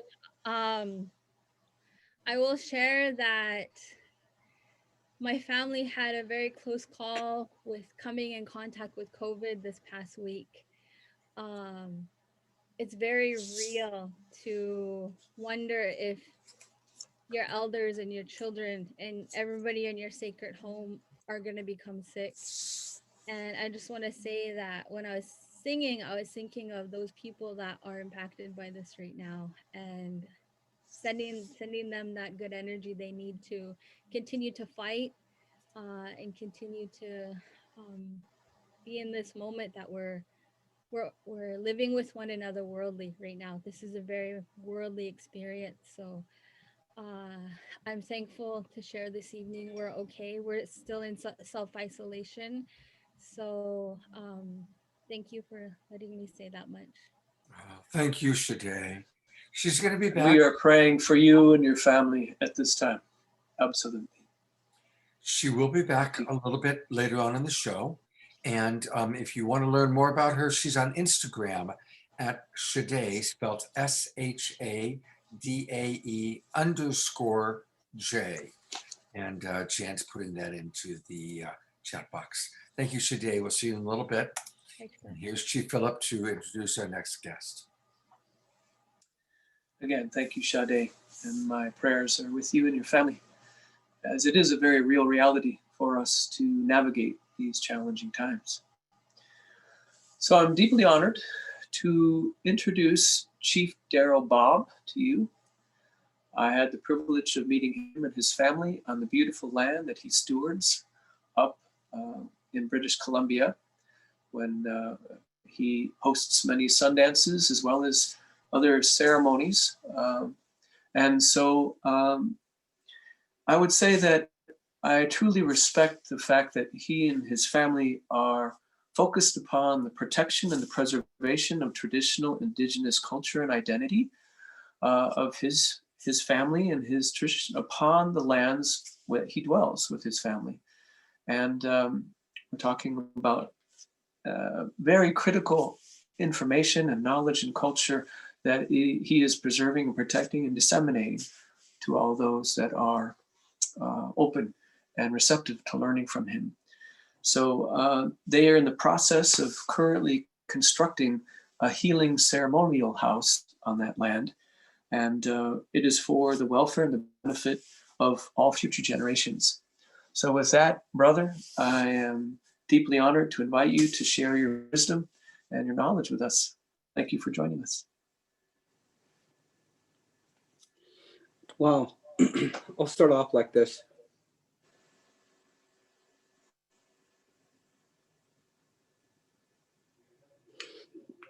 You know, we take that moment of silence to realize who we truly are inside. For many of us, we've forgotten the roots of our ancestors. It's only through the eyes of our ancestors will we understand our true identity of self, the responsibilities and the gifts that Creator has offered us today. We carry that responsibility through the eyes of our ancestors, watching them sitting around the table, listening to their stories, understanding and creating the future for the unborn children that we are going to be responsible for. As it was said, every child is born with the right to be loved. And we carry that responsibility to show that love, to understand and help and guide and look after them to the best of our ability. Today, we're living in a pandemic. It's something that people say, well, is it real? Is it not? I don't believe it. I believe it. That's what society has taught us. Modern society has created humans to have a disconnect with self.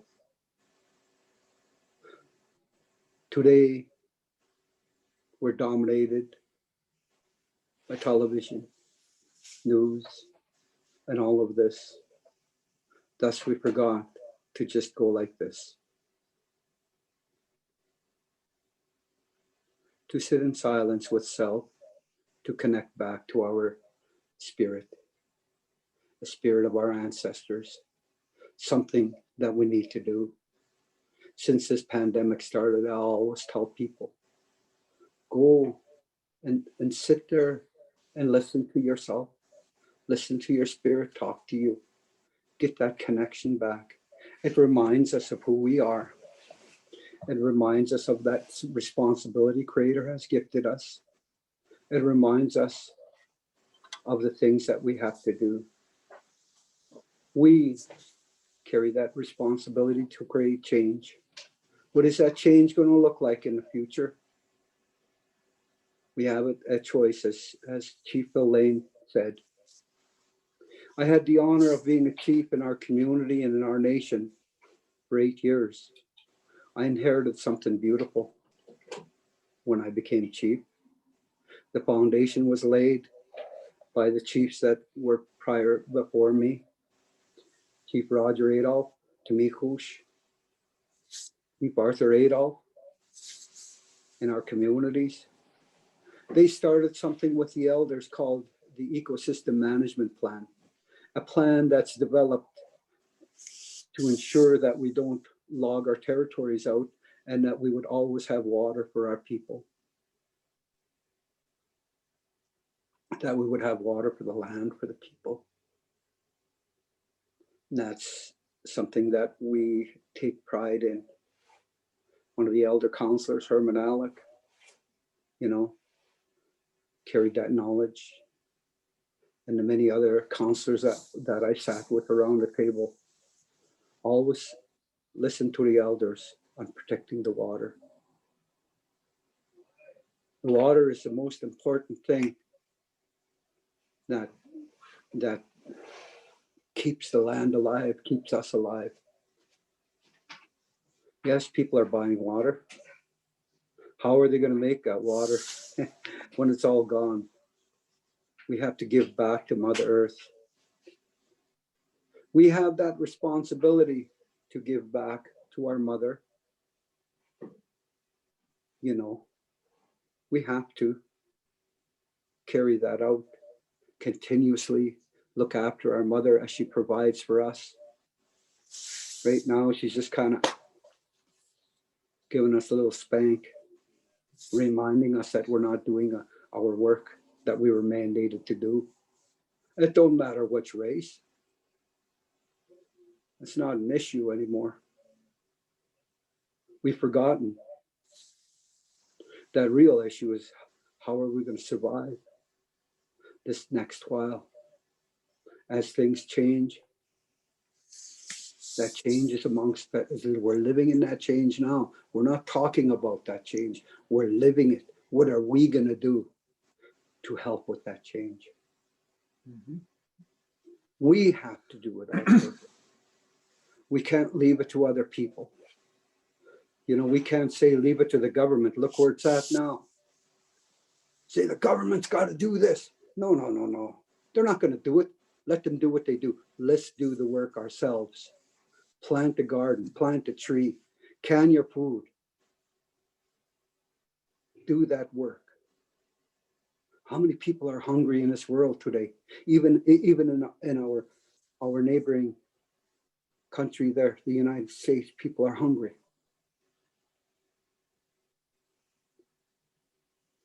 Canned food. Preserve our food so that we don't go hungry. Look after, plant our gardens so that Mother Earth can flourish and shine again. So that when the sun comes up, the sun is smiling.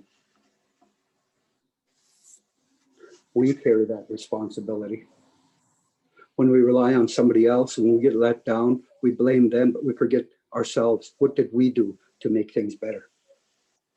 That's what I teach the men when they come for healing at the healing house. Do your work. There's many things that we do to help these men. So, you know, I just wanted to say that a little bit and thank the people running this tonight.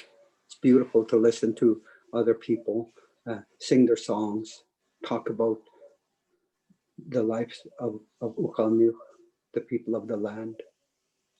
We're all people of the land. We find our identity within ourselves.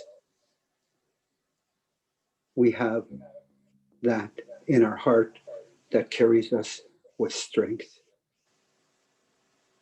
Be the greatest you can be for your children. We have to learn to be selfless.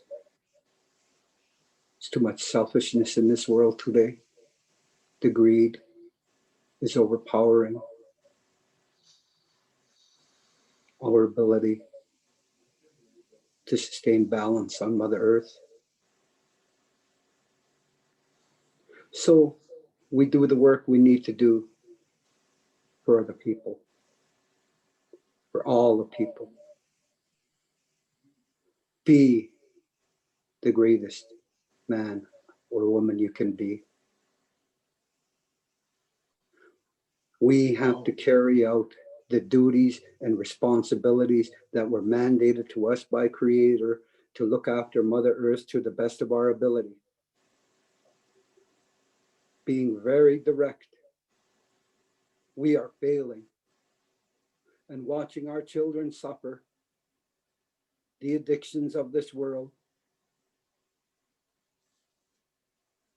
We can blame, but it will always come back to what did we do?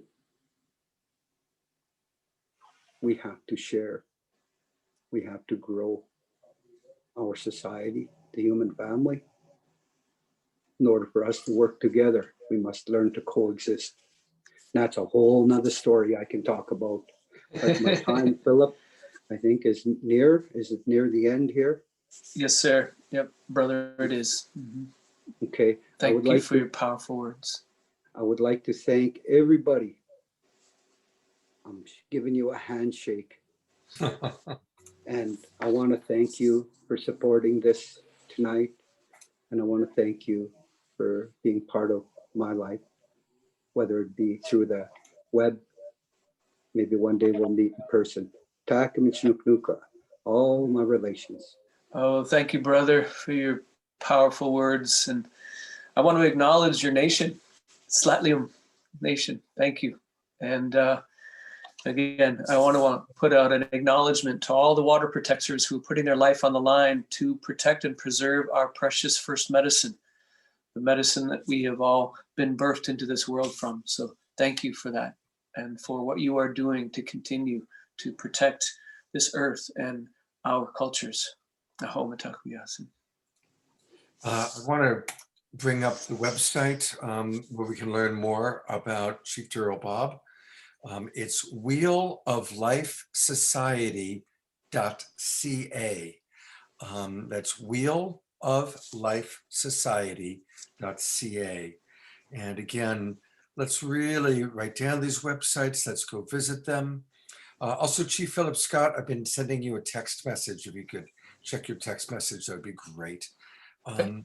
And thank you very much, Chief Darrell Bob, for your wisdom. And he started us off with a moment of silence.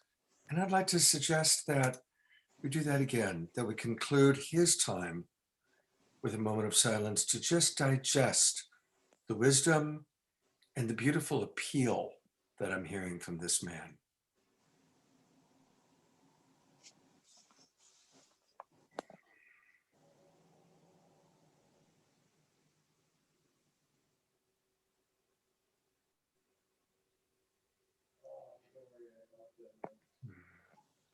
Thank you, everybody. And thank you very much, Chief Darrell Bob, for blessing us with your presence. Thank you for your time. What a beautiful evening we're having. And really want to acknowledge all the comments coming in the chat box. Want to acknowledge just everything that's taken place tonight. And a reminder that we are providing honorariums for the people that you're seeing speak tonight. I want to thank again Jay Mayer and his incredible support for making this happen. And if you want to support these people, please either go to the websites. That's why I show after each person the website where you can support Women Stand Shining or Chief Darrell Bob or Chief Phil Lane Jr. Or you can also, we are working with Adam Yellowbird and ICSA, his nonprofit organization, and we'll be meeting Adam in a few minutes. But you can also donate through ICSA, and that money will then go to all the different elders and presenters that you're seeing tonight. So thank you very much. And Jan is putting that link into the chat box for us. All right. I'm now going to turn back over to Jan Kaplan, who has something really, really special that she's made happen. I really want to thank you, Jan, for all your diligence in finding our Carlos Nakai and having him on our show. So take it away. Oh, thank you so much, Scott. Well, RC, or R. Carlos Nakai, really he's the world's premier performer of the Native American flute. And so he's grounded in the traditional uses of the flute, but he is so amazing because he's explored new musical settings, new age, classical, world music, jazz, and his traditional music and cross-cultural collaborations have earned him 11 Grammy nominations in 4 different categories. And he's earned a Governor's Arts Award. So, you know, one thing that I love about him is that his career has been shaped by a desire to communicate a sense of Native American culture and society that transcends the common stereotypes presented in mass media. So there's so much to be said about him, and you can find all the information on his website. But I'd like to welcome him here to our Global Peace Tribe community. It's such a thrill and an honor to introduce you. And we got a chance to share in conversations about the history of the flute and such, but I'm gonna let you talk a little bit, our Carlos, and then you'll be introducing a special recording. He recorded 2 pieces for us for tonight's show, specially so they've never been seen before. And so I'd like to have our Carlos speak to us and introduce his own music. Thank you. Well, thank you, Janice. Mhm. Yeah, much of what I've been listening to, is dealing with all indigenous people, which includes the colonists who came here.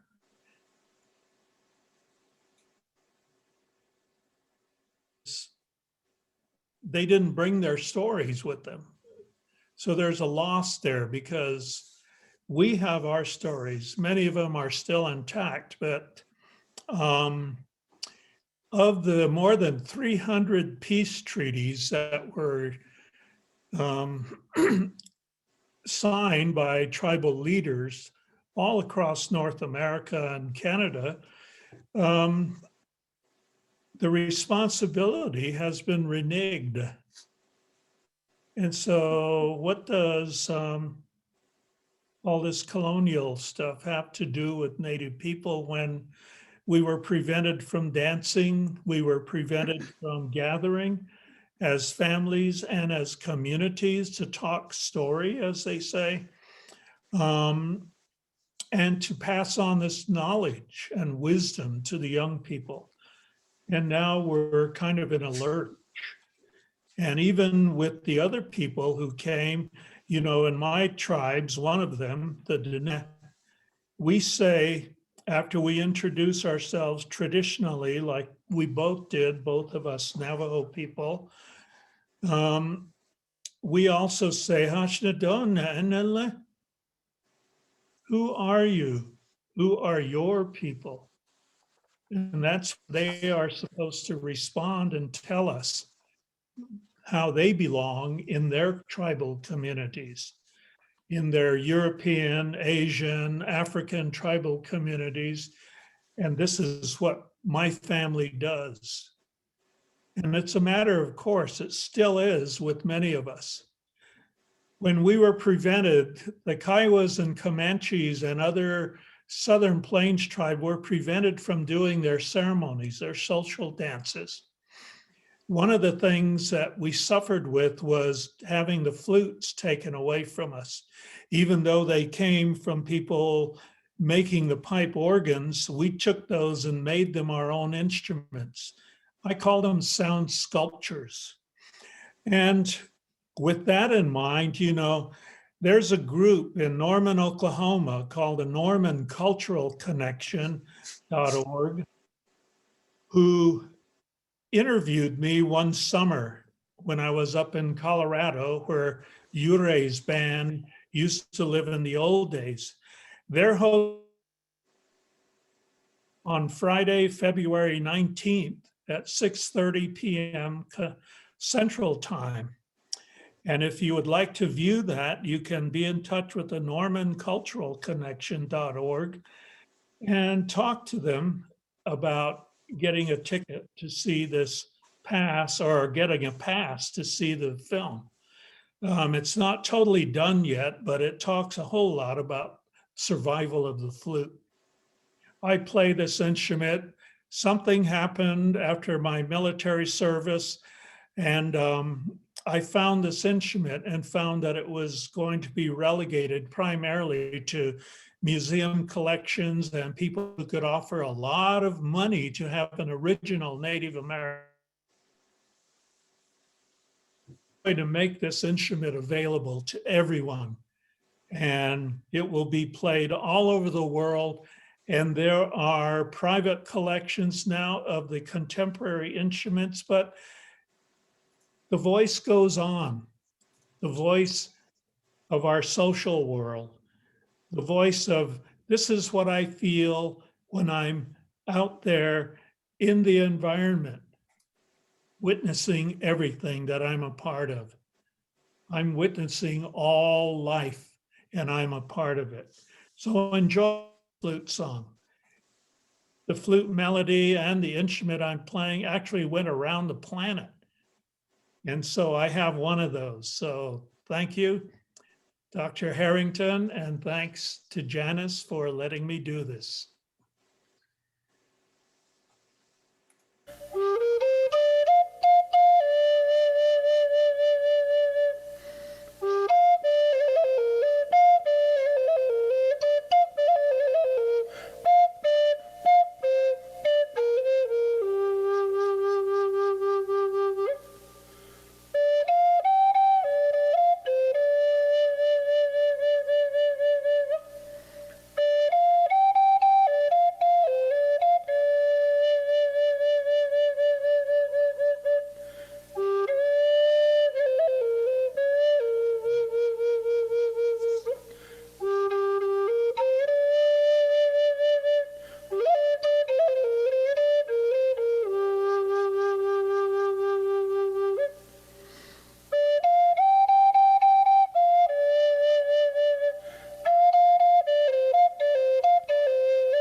It's such an honor, honestly, I've been listening to your music for a very long time. I can remember having cassettes. That's how far back my relationship with you goes, putting on cassettes into my car and listening to it. So it's Yeah. such an honor to have you on our show, sir. Yeah.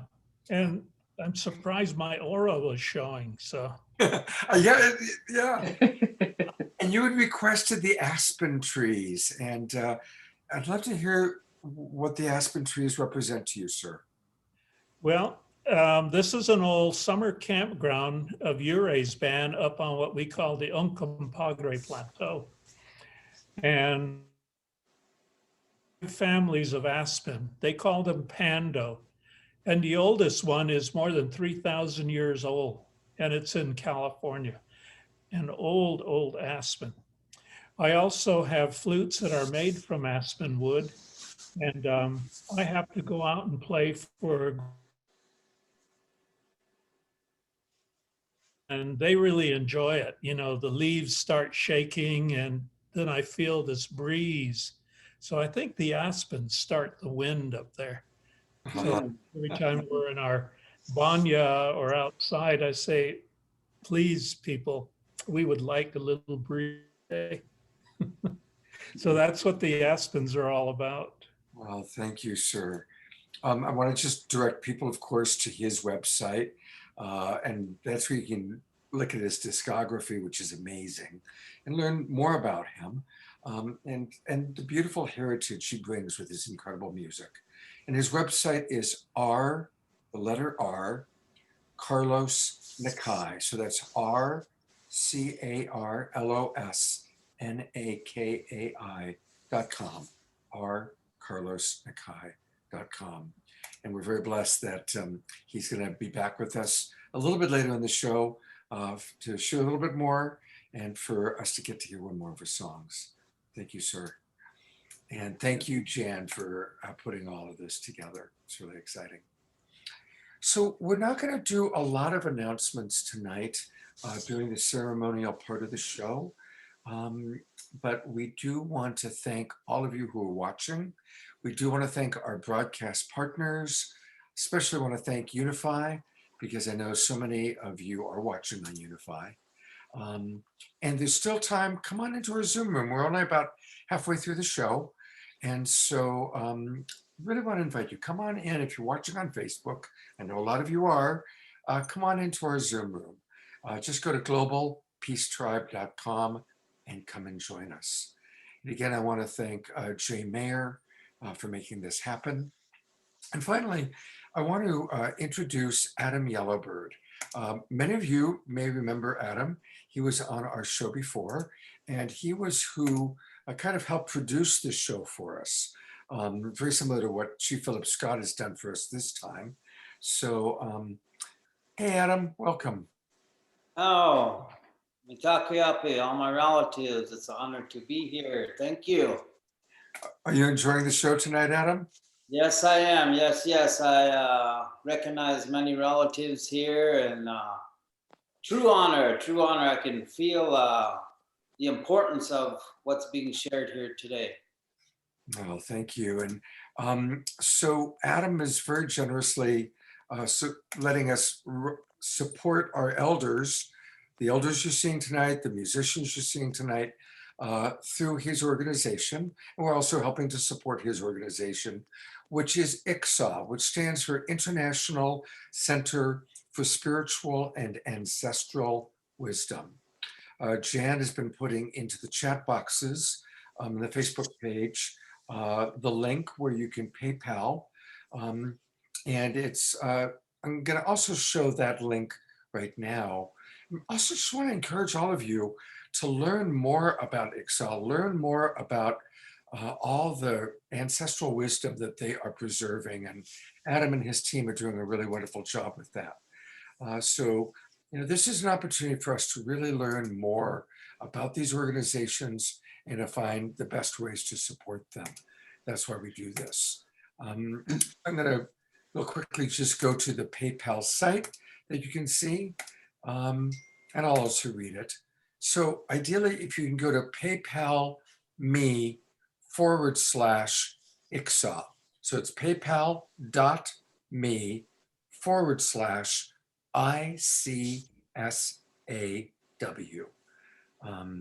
And that's where you can donate to them.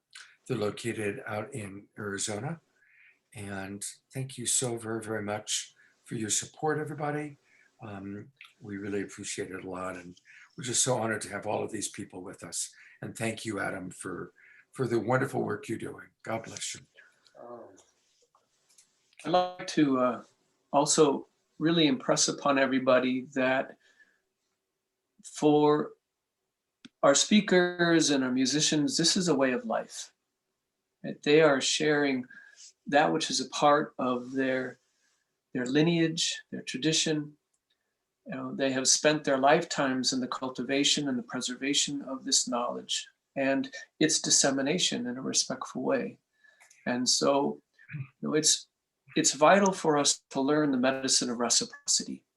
You know, unfortunately, the visitors, as I call them, the colonizers, we learn how to extract and to take without necessarily giving back. And so it's really vital that as an expression of our gratitude that we honor these ceremonial leaders, these wisdom keepers, these musicians, with some way to continue to support them in their work and to help them to continue to preserve their way of life for future generations. And so I don't even regard it as a donation, but I see it as an investment, right? Mm-hmm.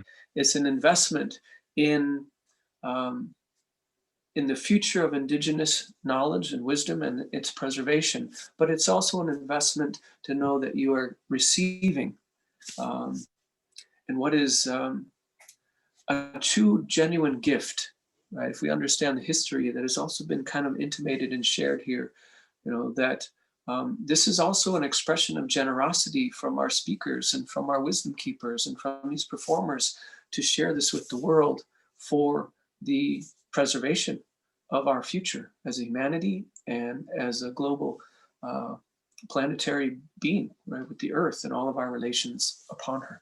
So please be generous with your investment in reciprocity for all the sacrifices that our speakers and wisdom keepers and medicine people and performers have done for their entire life. So I just want to say that much and thank you for listening. Beautifully stated, Chief Phillip. That's absolutely right. So please, thank you, everybody. And you're right. It's not just a donation; it's an investment. And I feel like we all owe the ancestors and these wisdom keepers. They have the medicine we need. They're the wisdom that our country, our culture, our people need at this time. So it's very important to support them. Thank you. It's now my pleasure to play a video. We saw the wonderful Joanne Shenandoah earlier tonight. She was up since 5 o'clock in the morning. So we're going to show a video of hers, and it's a beautiful video. It's called The Prophecy. Enjoy.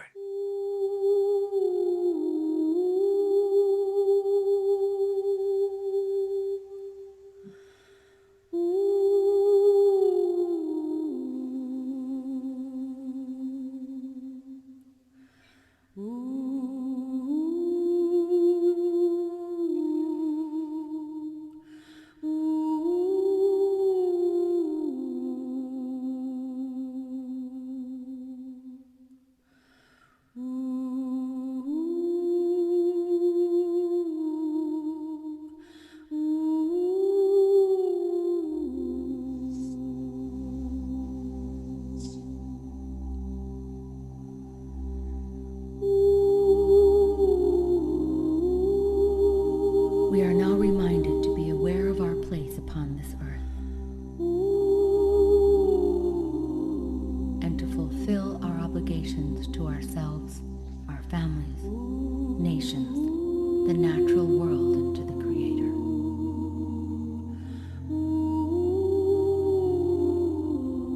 The words say we are to awaken, stand up, be counted. for you are being recognized in the spirit world.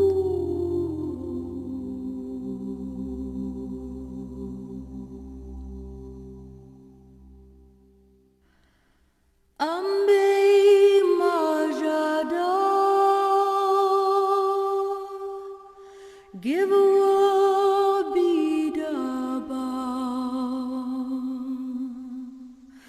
Gini gume gana gunakin guba Gini gume gana gunakin guba Ambe majada Give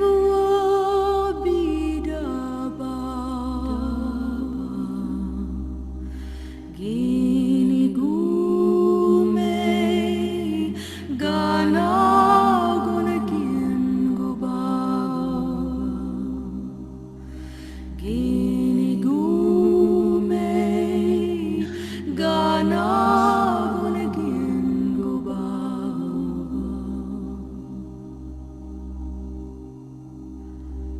Ambe majada Give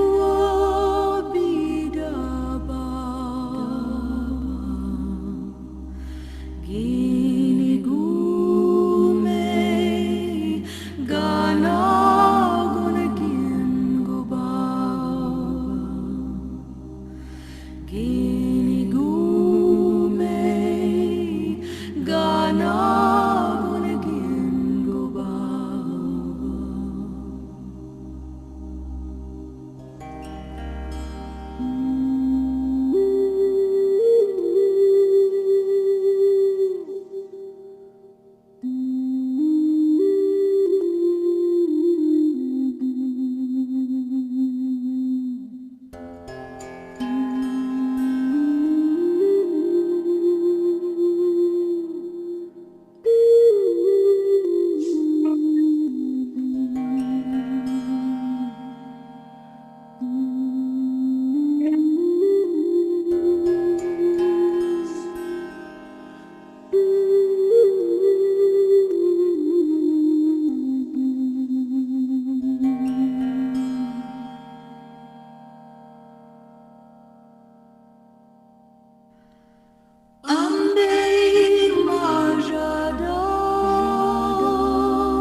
Give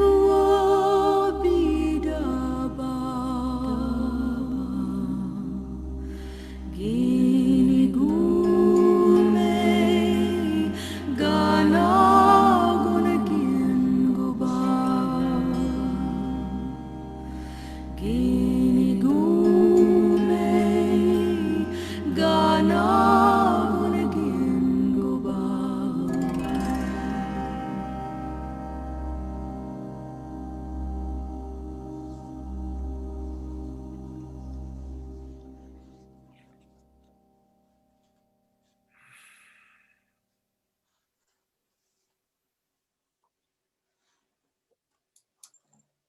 What an absolutely beautiful video. Wow. Gorgeous. Just one more time before we turn it back over to Philip for our next speaker. I want to acknowledge that Joanne Shenandoah has a really lovely website with a lot going on there. And it's her name, joanneshenandoah.com. And that's where you can learn more about her. So thank you, Joanne, for your amazing contributions to our world. And it's my pleasure now to turn it over to Philip to introduce our next guest. Indeed, what a gorgeous video. Thank you, Joanne. It is my pleasure and honor to introduce my brother, Chief Reuben George. He's a member of the Tsleil-Waututh Nation in Canada. For 25 years, he's been a family counselor and in the healing field. He works with First Nations regarding wellness, addiction recovery, and education. And he is a fierce warrior for environmental justice and the protection of his traditional homeland and territory from the oil industry. In addition, he is a ceremonial leader. He is a Sundance chief, and I've had the supreme honor of dancing with him both in South Dakota as well as now in Canada, where he leads a dance up there. And I'm very honored to have my dear brother, Chief Reuben George, to share his wisdom with you at this time. Good evening, brother. Aho. ACM, Hochka CMCI, Hochka CCM. I lost my glasses, but as long as you can hear me, that's good enough. We hear you well. You sound great. You know, my nation at its strongest point was small, hidden Sidern back then in Coast Salish territory. We were only about 15,000 at contact. We went down to 13 people, but through colonization and residential school and segregation and relocation, all those things that the government did, we went down to 13 people only. And along that, we lost a lot of some of our culture, a lot of our language, and generational hurt and pain came along. I wasn't immune to it. It was part of my family. My father and my stepfather both overdosed on drugs, and you know, I myself was drug addict and alcoholic, and what I found worked and what helped, and mind you, all my family have been through this, and anything that I say about myself, all my family do the same. But one thing that helped, and it's simple because they've seen these ceremonies all over the world, and people that I've been lucky enough to pray with, they use fire, earth, water, and sky. And when you take, for example, cedar, which we use here in our territory, and you light it from what it is and representing earth, and you take fire representing the sun and representing the heat of Mother Earth, what comes out of it is a spirit. That's what that smoke is. That smoke is a spirit with your intention. And that spirit could last as long as you needed to. Prayer is a gift of Creator that could even outlive us. I want to pray for everlasting care and wall of love and protection around my children. That prayer could outlive me with that good intention, with the power of that spirit that comes out of there. So I know that helps me. And in our ceremonial homes, in our ceremonial houses, or however how we pray, when we put that action and then smoke fills up the room, or however what elements that we use fill up that room, the place that we sit in becomes a holy place. And when it's a holy place and our spirits feel comfortable, our spirits have the capability to expand to the size of that room that we sit in.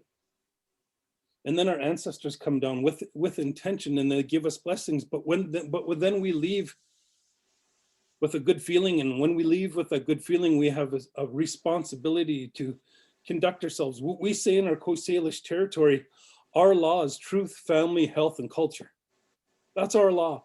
And when we apply those to that prayer and then the fundamentals that we all use, love, honor, respect, dignity, pride, compassion, understanding, truth, knowledge, and wisdom, that's the foundation of humanity. We apply that to that prayer, call in on our ancestors and do some healing. And that's what my family did. That's what I did.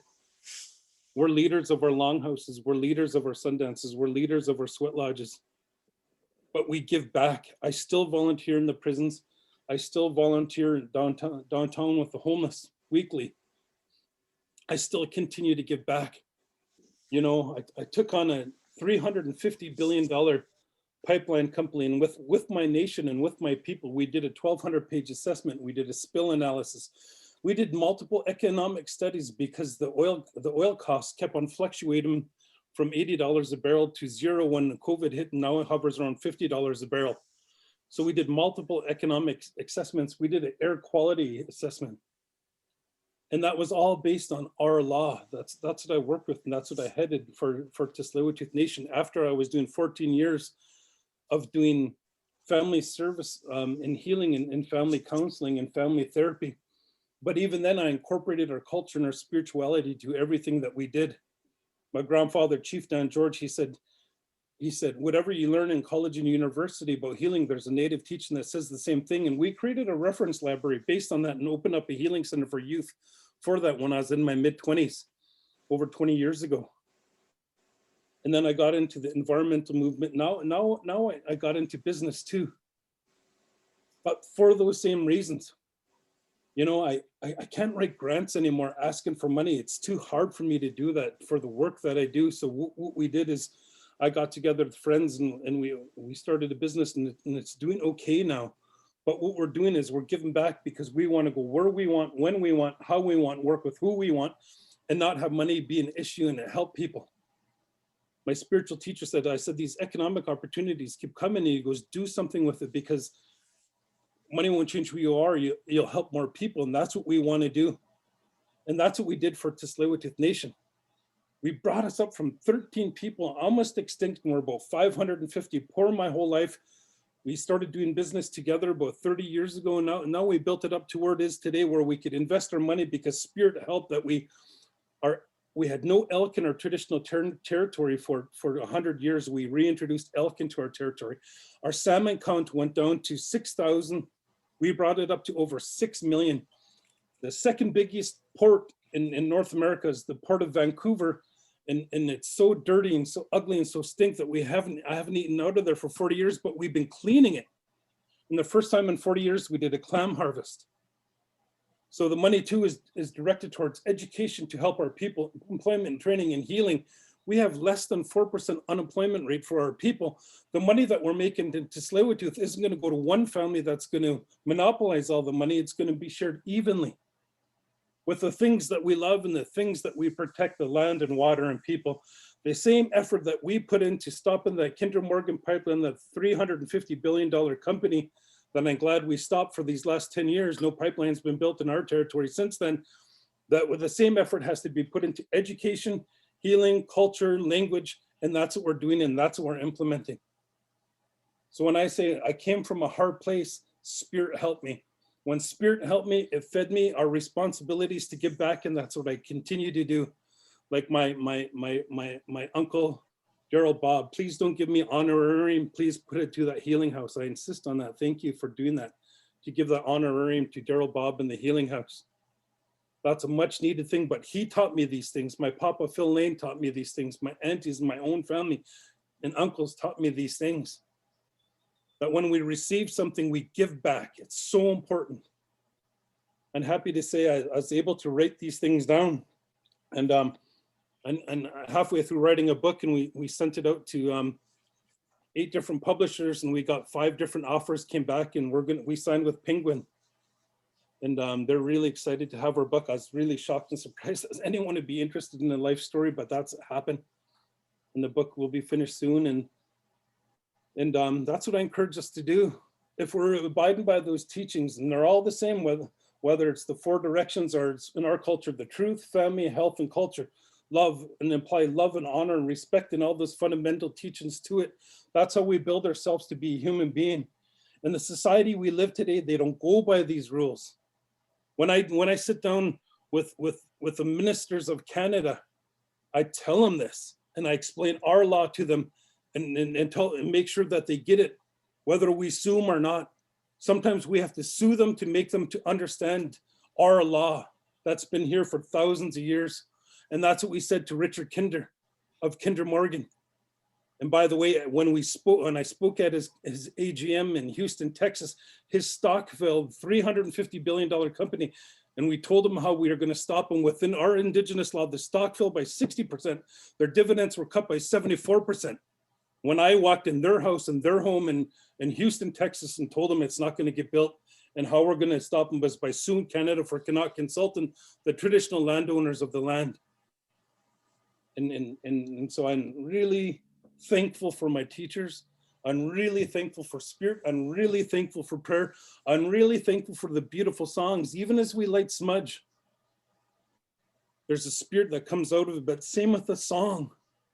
We as people have a spirit, and the air has a spirit. That's 2 spirits coming together, and it creates a spirit out of it, and that's the song. When these songs were created, the people that created them must have been in a beautiful, holy place. Our ancient songs, and that's how we should sing them. No. The same with our pipes, the same with our drums, the same with our rattles, the same with all of our holy things. Love, honor, respect, treat it with those fundamentals like we should have been raised when we're children. When we were born, we had no prejudice, no anger, no hate, no judgment. Our society taught us how to be dysfunctional. The teachings I'm talking about is the foundation that we're supposed to give children to be raised to be beautiful human beings. Oh, And that's what I hope for us all. And I hope for each and every one of you. So thank you for this time. Thank you. Am I done? yes, thank you, brother. I appreciate your wisdom and want to thank you for being the one that's carrying on your Coast Salish traditions. And I know that your ancestors are proud. Oh, thank you. Thank you all. And I wish you the best and have a good night. Well, thank you. And there is a way that people can learn more. It's a Facebook page.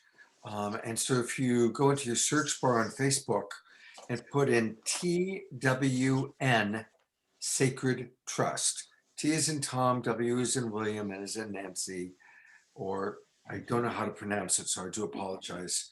Philip, if you know how to pronounce it, you can say it. What is, you mean his nation? Yes. Tsleil-Waututh. Tsleil-Waututh It's his nation. Sacred Trust. So it's TSN Sacred Trust on Facebook. And that's where you can learn more about what he's doing. What a powerful message. What a powerful, just a really remarkable human being. I hope if you're still listening, Chief George, take a look at the chat box and all the comments that came in from people that were very impressed and inspired by what you shared and what you are creating. You know, if I could say one more thing. Yes. When we went up against the Kinder Morgan pipeline, Canada was for it. The province of British Columbia was for it. Alberta was for it. I even had problems convincing the people in my own nation that we don't need this in our territory. And I never gave up. Once you put that original prayer out, that prayer carries the spirit. Yep. And that to us is more powerful than anything. And that's the driving force behind everything that we do. And that's what I encourage anybody, if they have a hope and a dream and a goal and a vision, don't let anybody tell you you can't, because I didn't listen and you shouldn't too. Follow your heart and follow your spirit. But thank you all. Oh, thank you, brother, again. It's an honor to pray and dance with you. Oh. Thank you. I got a wave of tears on that one. Thank you very much. Thank you for being such a positive role model for all of us. Thank you. I'm going to turn it back over to Jan to bring our Carlos Nakai back on. You're muted, Jan. Okay. Wow. Thank you. Thank you so much. Our Carlos, he is an amazing artist, and that goes into the Wayback Machine for him. He is graphics. He works with technology. He worked in the first sort of television business. The one thing I wanted to say about him is that he grew up listening to his father, who was a former Navajo tribal chairman, who at the time had his own radio program in Flagstaff. So it's no wonder that he's one of the most amazing and best-selling ambassadors of Native American music and in our culture. He's probably first and foremost the ambassador of great and beautiful music. So welcome again, and please share with us and introduce your next song. Okay. Well, thank you. Thanks, everyone, and all the speakers, too. You know, it's the same battle that has gone on for quite a long time when the new people came, the Native Americans. And through all of that, we could persist in surviving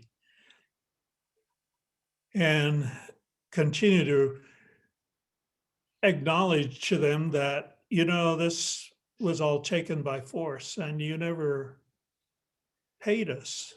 You never gave anything as recompense, but you would like to take our souls too.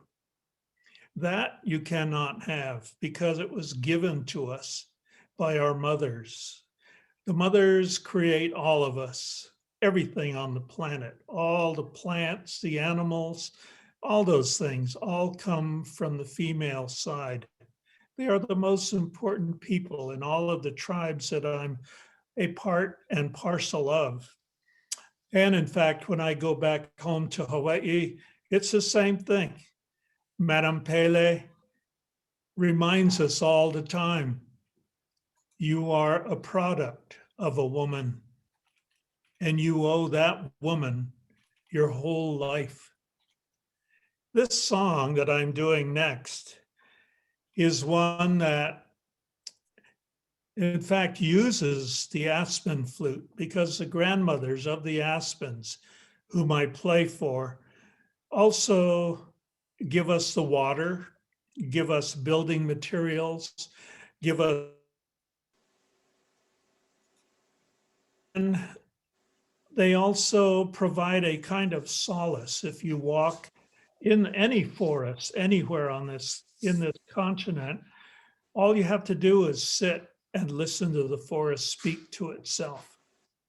It's a gift from all life.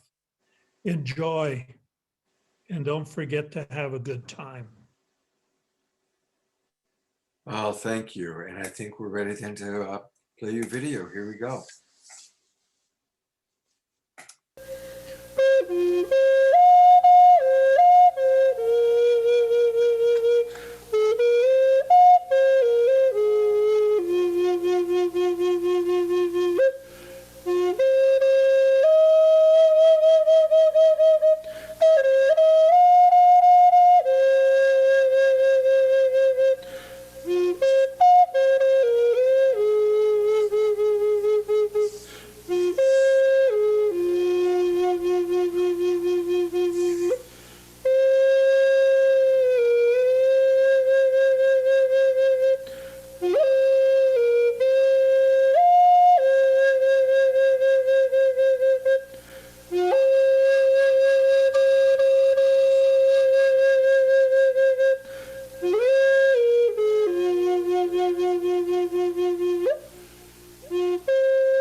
Oh, beautiful. Oh. You know, I want to remind people that you can go to his website and look at the discography here. Look at all the incredible albums this man has created. And you'll find all of this at R. Carlos Nakai. And I'm wondering, as we look at this, how many of these do you recognize? Wow, I've got that one, and I had that one.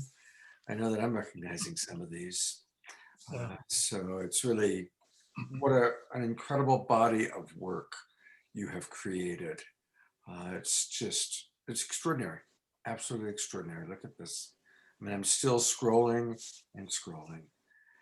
Thank you so much, sir, for blessing us with your presence on our show, your presence in our world. Thank you. Mahalo. Thank you. And I'm going to turn it over to Chief Phillip to introduce our next presenter. Thank you, Scott. And thank you, our Carlos Nakai. You have truly been an inspiration to me, and you were the one that catalyzed my interest in the native flute and to commence learning it. So thank you for your own inspiration and what you've done for many people around the world. Thank you. Yeah, it's your gift. Thank you. I am deeply honored and grateful to share with you the wisdom and presence of a remarkable woman. Her name is Tikarima Tichichel. She is Chicana Indígena, Mexica, and the Wirarica traditions. She is a partera, meaning a traditional midwife, as well as a peotera. She is a road chief in the Native American Church. And of course, for those who may not know, the Native American Church employs the sacrament grandfather peyote. She is a mother of 3 boys, all of whom she gave birth to inside the Temazcali, or the Purification Lodge. She is an artist, an activist, an author, and a scholar. And her focus is women's rights and reproductive justice, as well as Indigenous rights and the preservation of Indigenous knowledge in relationship to Earth. So I'm very honored to have you on the show, sister. It's been a pleasure to sit up with you in the Native American Church, and I look forward to the wisdom that you have to share with those who will be on our call this evening. Mateo, Kwali Yowali, Empanemoani, Teyukuyani, Pamparios, Chikuri, Kayumari, Tatewari, Nimis Tlazotla, Ateheca, Tlalitle. My name is Tekarima Tisi, and my family, I grew up Chicana, Indigenous in California, and my family is from Mexico, Jalisco, Zacatecas. So the Mexica, Wirarica ancestry roots.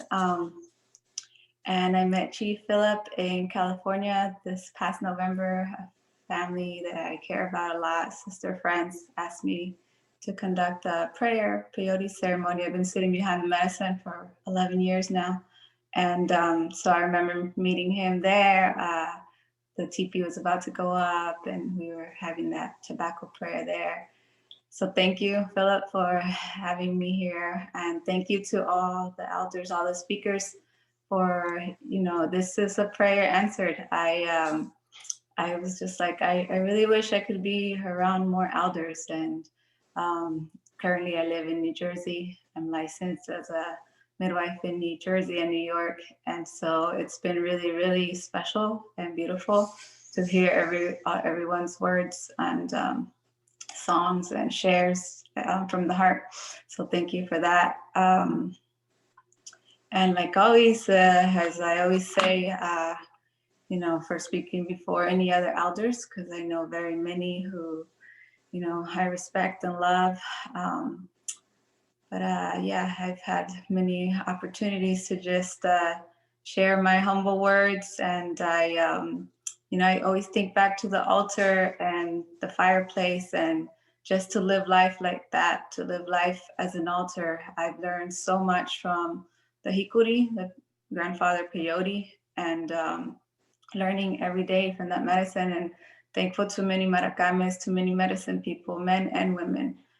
The way we go about it down in Mexico, the Southwest, Turtle Island, those gender roles crossover, age crossover, you know, so I'm just thankful to our elders for those teachings of where we come from, Wirikuta, Cerro Quemado, our creation stories of how we're people of the peyote, people of the tobacco, the corn, of the water, we're water beings, earth people. And I just really love that, you know, we still have so many creation stories all throughout Turtle Island, Anahuac, Tiwantisuyu, all the way down south of where we come from and how that's alive. And, you know, having gone through so many educational systems, I have a PhD in education and studying philosophy over and over. I've always like really taken it to heart that, you know, epistemology of the science of knowledge of how we know what we know. We know what we know as Native people because we live it. And that's, you know, should be respected and be respected. And so, yeah, all those creation stories are valid. And as a midwife, I'm learning and living life as ceremony, birth as ceremony, and balancing, you know, Indigenous traditions, our traditions with Western midwifery. And so, you know, I just give thanks to all the matriarchs, all the men too who support just our way of life after, you know, 500 plus years of colonialism, of imperialism, of the culture genocide. And I really, really believe that we should live our life as that altar, that reflection. The way we understand it is, you know, that Tezcatlipoca medicine, that smoking mirror, obsidian medicine, of how we should reflect that in every day. And that helps us. That helps us to break the cycles of violence, because I give thanks to my great grandmother, who I really believe that the medicine found me, and I got to, you know, reconnect with danza, mexica, and, you know, reconnect with life, with our grandmother, placentas, with many women, with, you know, the children, our children as our ancestors, thanks to her prayer and to many other elder prayers, because I grew up as a ward of the court. I'm always praying for, you know, foster children, for, you know, those of us who didn't have our biological mothers and fathers and family there. And so how medicinal plants, the hikuri, the peyote, and so many, you know, plants have fulfilled that role of our mothers, of our fathers, of our grandmothers, of our grandfathers. And then at the same time, so many like community members have fulfilled that role of family to help us to be that altar, to live life as ceremony, to live birth as ceremony, to break those cycles of violence, of, you know, parental abandonment, of sexual violence, of you know, I'm a single mother of my 3 sons, so breaking those cycle violence of our husbands cheating on us, of, you know, of all the drugs, of all of our relatives who have been incarcerated because of various issues, and, you know, the cycles of violence, of internalized racism, of interpersonal racism, of, you know, everything everyone has spoken about here tonight. I really am thankful to like all the plants and all the altars who are helping us with that. And yeah, my work is every day, 365 days out of the year, 24/7. I've been on call, especially with the pandemic. I really, you know, the positivity of that has been the rise of home births. And I really believe that my mission in life is to do that, protect and, you know, the first sovereignty, home birth, and line up with all the other parteras, with all the other birth workers who have that same philosophy of birth as ceremony. And so I really am thankful to, you know, I meet, it's not just us Indigenous people, but all peoples who want to have a home birth and want to do it the natural way with no drugs. And, you know, baby's first words are their language, whatever part of the world. And, you know, just real beautiful the way we bring in those ancient traditions. And I've seen, like, you know, through birth work, through the medicine, I've been able to travel to other countries and learn. And I love that, like seeing that, at least here for now, New Jersey and New York, just the way people really try to take birth back and honor it the way our people did, our ancestors did. And it's really beautiful to really live and respect birth as ceremony. So grateful to our grandmother placenta, and for, you know, that first breath of life that a lot of our people haven't been able to continue taking.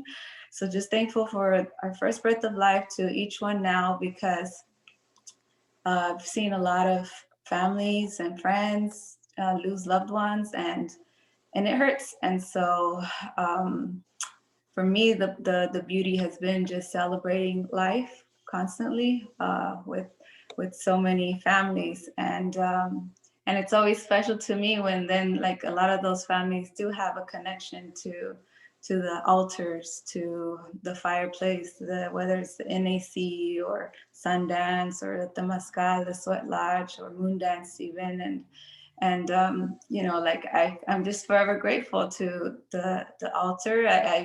I feel that I've been able to just you know, learn how to be at verse for 3-4 days and sleep about 2, 3, 4, 5 hours sometimes in those days, and it's thanks to all those medicines. And then, you know, like the moms are the ones just doing it all. They're the warriors. They're the ones, you know, that's their Sundance. They're the ones giving that blood, that life to all the children that are ancestors. And it's hopeful, because then, you know, with one child, with one baby at a time, we get to like start again and you know, keep just celebrating life with love, respect, with truth, and then at the same time helping others, other relatives, right? Like to break any cycle of violence, to just align and be one with the altar. So that's just a little bit of what I've been able to experience over the years. I'm just, you know, happy to have been here and heard everyone. And yeah, I'll leave it like that. Thank you, sister. Appreciate your words and your support of birth as ceremony. Thank you for all the work that you do, sacrifices you make. No. And she does have 2 websites that we're going to take a look at. This first one, Tikarima, I need you to describe or to pronounce the name for me. Yeah, so the name of the practice that I chose is Siwapatli Matriarch Council, Siwapatli Midwifery. Siwapatli is Nahuatl, which is our language from Mexico, and it translates to Siwa means woman, Patli is medicine or plants. So medicine of the women, plants of the women. Yeah. And it's also one of the plants that I use in active labor to get women's uterus to contract and give birth. Okay, and then there's a second website about your doula work, and this is tdmabirthkeepers.com. tdmabirthkeepers.com. And can people learn how to do home birthing and traditional birthing with you? Yeah, so that's my sister and I, we co-founded Traditional Doula and Midwifery Arts. So that we go around and we teach workshops on for people who want to become doulas, birth doulas, postpartum doulas, encapsulate placenta. So yeah, and currently we have right now, because of the pandemic, a Zoom herbal council. So we zoom in on like one herb at a time. And we're in New York and New Jersey, but we've traveled to other places, South Dakota, Florida, Colombia. So yeah, people host us. Thank you so much. It's been really an education learning from you. And I'm really grateful that Chief Phillip Scott invited you to be on the show. So thank you very much, Tikarima. And God bless you in the work you're doing. Thank you.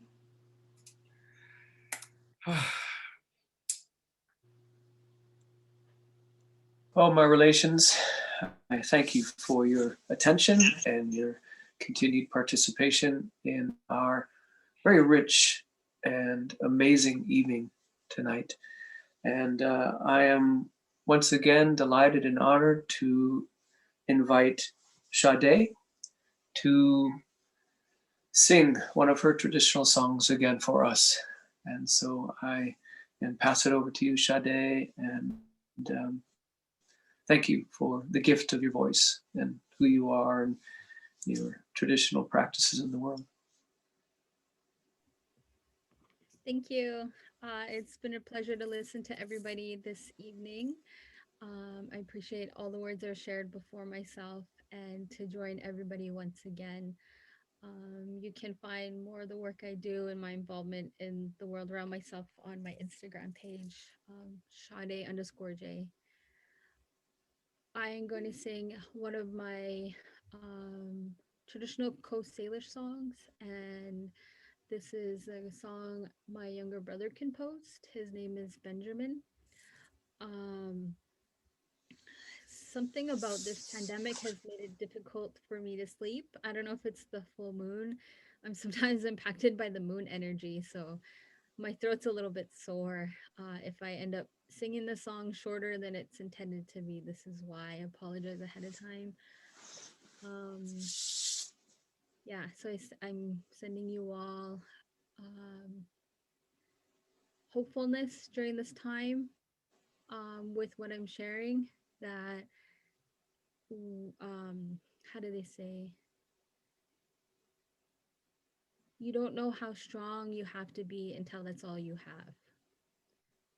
And a lot of us are facing aloneness and loneliness right now in the safety and comforts of our home, but we're put a lot into our minds and our spirit. So I'm thankful that I have my ancestral teachings to guide myself and my children, take care of my family, and that I can share a little bit of that with you all this evening. So some of you might be alone right now.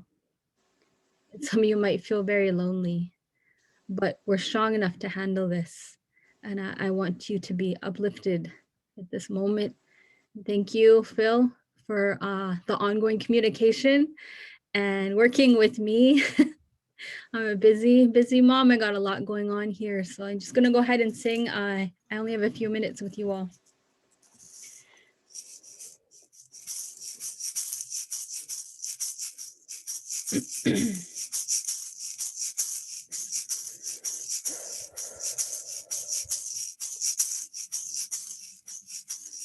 Hey, hey, oh, ho, yo, ho, yo, ho, yo, ho, hey, hey, hey, hey, oh, ho, yo, ho, yo, ho, yo, ho, hey, hey, hey, oh, ho, yo, ho, yo, ho, yo, ho, hey, hey.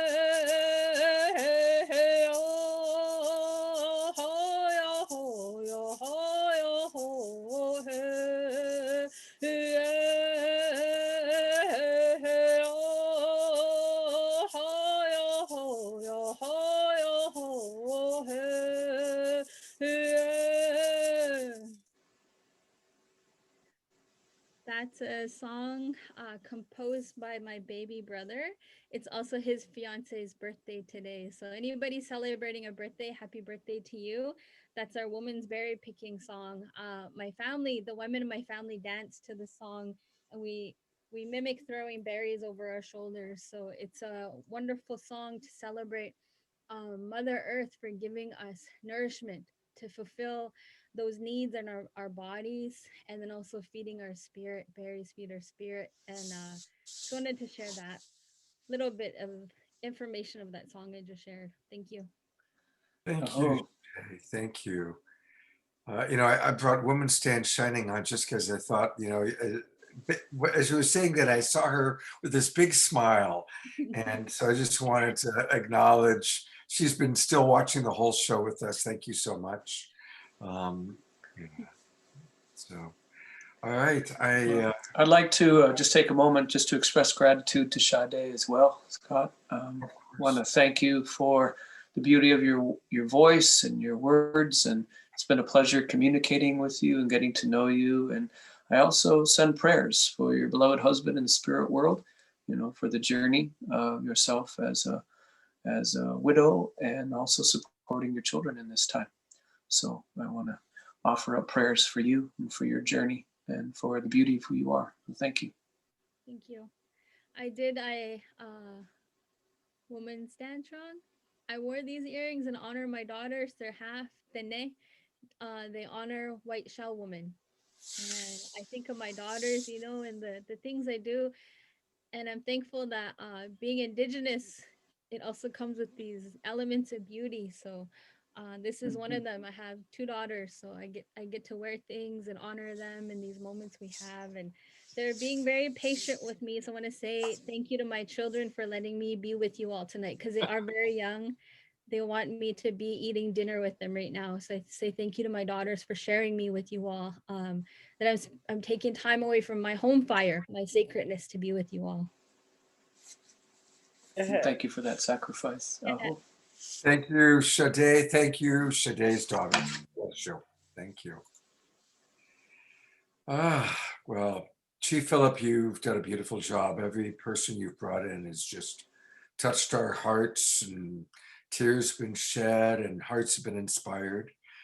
And I'm now turning it over to you to give us our ceremonial closing through your own unique way. So my heart is so full tonight, and I express profound gratitude to my family, to my friends, for the individuals that have shared their deep wisdom and their way of life with all of you. I express gratitude to Scott and to Deborah, to Jan and Jay for the invitation to be able to co-host this show with all of you, and for the donors and the sponsors, for all of the listeners. I express gratitude as well for your participation, and we do really encourage you to give back in reciprocity tonight. You know, I'm deeply more profoundly grateful to the Creator and the earth and the ancestors for life and the life that has been given to all of us. And I pray that we may safeguard this with each other in solidarity, that we may utilize the deep wisdom, these well springs that have been imparted to us this evening, and that we can walk these teachings, that we can place moccasins on our prayers and walk these in the world for the benefit of all of our relations together as one family. And it is traditional that we always express gratitude. For me, gratitudes are the wings of prayer that allows our prayers to take flight, to be grateful for every moment that we have to walk upon this earth, each precious gift of breath that we're able to take, to be inspired by Source, and to walk upon the earth as she kisses our feet, each step we take in remembrance of our original instructions. And again, I express gratitude for the profound gifts that all of our relations who have been on this show have shared with us tonight. And I pray for Indigenous nations all over the world that we may protect and preserve themselves and their cultures, you know, that we can continue to ensure the sovereignty of Indigenous nations for the future. And with that, we express gratitude through a song expressing gratitude to the ancestors. And I pray that in this time of grandmother's fullness, that we may receive dreams that allow us to be guided both individually and collectively for a world that will preserve and protect future generations for 7 generations and beyond. And with that, I express this song of gratitude.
thank you so much, Philip.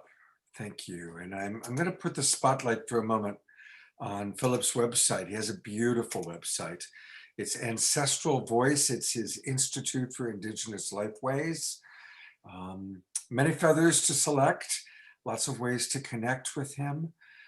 He does beautiful ceremony, sometimes live, sometimes by Zoom. And I encourage all of you to discover all the beautiful gifts that Chief Phillip Scott has to offer to you. Thank you. Thank you, thank you, thank you. My pleasure, Scott. It really has been an honor to collaborate with all of you, to allow this event to come to fruition. Certainly is also a dream of mine to continue to ensure the wisdom is disseminated in a proper and respectful way. So thank you for your sensitivity and your understanding and your respect. And again, to my family and my friends who have taken the time out of their lives to share with all of us. So many blessings to them and their families. And I want to acknowledge and make prayers for all of the nations that have been represented tonight. And I look forward to our future collaboration, to showcase Indigenous nations from other cultures as well. Thank you so much. And I want to just encourage everybody, don't go away, because we have some real special treats for you.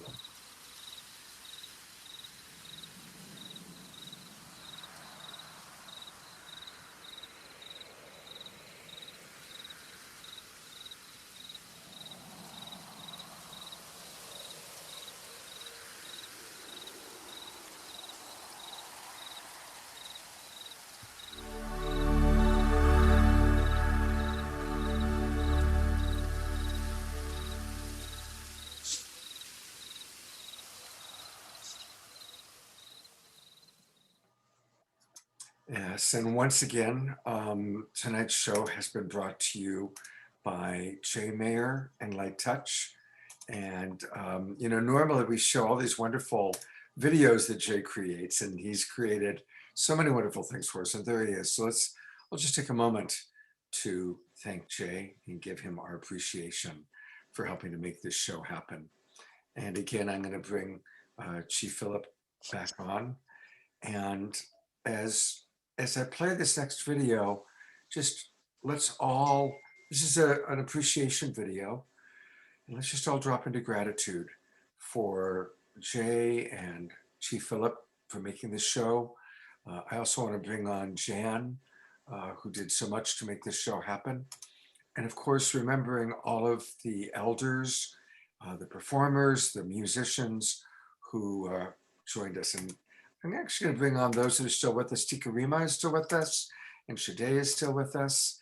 And Chief Phil Lane's chair is with us. So his spirit is still there. His spirit is still there with us. Absolutely. There it is. There's Chief Phil's chair. Hey, there's Chief Phil himself. Fantastic. All right. I've been here all along, enjoying all the rich, wonderful sharing. So it's been wonderful to hear everybody, my niece, nephews, brothers, sisters, elders. This is where it's at, I'll tell you that. Right here on Saturday Night Live. Absolutely. Thank you so much. You talked about oneness, and that's what it's all about. So here we go with another one of Jay's beautiful, beautiful videos. Oh, we already saw that one. So we're going to go to the next one. Here we go.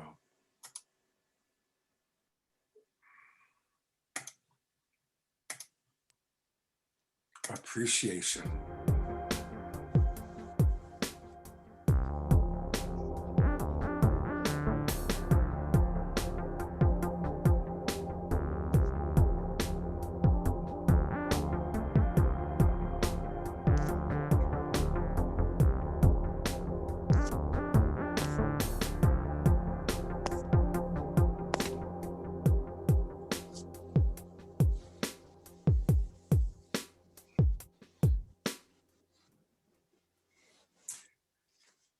I know I'm in a lot of appreciation for tonight. Again, thank you so much, Chief Phillip Scott, and all of our presenters. You know, each one of these shows is remarkable. Tonight's, I got teary-eyed several times. I'm so proud of all the people that come together. And I am really excited about next week's show. In fact, next week's show is so special that we've put together something that we haven't done before. We've never done a trailer to promote our upcoming show, but we keep kind of getting bigger and better and trying new things. And so this is kind of a trailer, a little teaser to let you know what's going to be happening next week. And next week's going to be amazing. Check it out.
Now, some of you know who all those people are, but those of you who are not part of the UFO research and experiencer world, just like tonight, you saw amazing Indigenous elders, like the wisest of the wise, the most amazing musicians, again, it's remarkable. We've got every person we wanted to have on next week's show said yes. We had put together our wish list and every one of them said, yes, I want to be on the show. And not only do we have remarkable experiencers and researchers like Whitley Strieber and Linda Moulton Howe, who are probably the two most well-known and long-term researchers. We have Grant Cameron, who's actually met with United States presidents and given them personal information about what's happening in the UFO field and vice versa. He's going to be on the show. But we also are going to be announcing a new form of communication with our star family. It's something that a fellow named Jimmy Blanchette has been working on for many, many years. And next week is the debut of a technology in which you, any of you, can have direct contact back and forth with our star family. It's an amazing thing. So please join us next Saturday night for that. It's going to be very, very special. I've been working on it for a few months with Mark Sims. And most of you, if you don't know Mark, he's who kind of gave a lot of energy to the Harmonic Convergence 2020 last summer. And he is a remarkable man who's put a lot of time and energy into helping us to have more direct contact with our star family. So it's pretty exciting. I want to also, again, thank all of our broadcast partners, and I want to thank all of you who've donated. Your donations are how we support, and all the donations tonight are going to the elders and the performers and the presenters that you saw tonight. And again, a reminder that we're really happy to be collaborating with ICSAW. I'm going to one more time kind of go there and show you their website. And you can PayPal. A few people had asked, what about if I want to use a credit card or check? And Adam actually said to just call him. You can call him. His number is listed on the website. Also, Jan's been posting it, and he can take your credit card over the phone. And all the money tonight is going to go to our speakers and our presenters. So thank you very much for that. And I want to again acknowledge Jay Mayer, who makes all these things happen. And Jay created a couple of other videos for us tonight, which it's now my pleasure to share with all of you. This is, he creates these wonderful wisdom jewels for us. And so here is a very specially themed wisdom jewel given tonight's topic and theme. Enjoy.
I'm going to keep the screen on light-touch.me. That's our sponsor for tonight's show. Of course, it's Jay's organization that he created. And there's a lot of ways you can learn more about Light Touch. There are prayer groups every morning at 8:30 in the morning Pacific time, 7:30 in the evening Pacific time. Jay and Jan lead Light Touch, where we come together, we pray, we do affirmations for each other.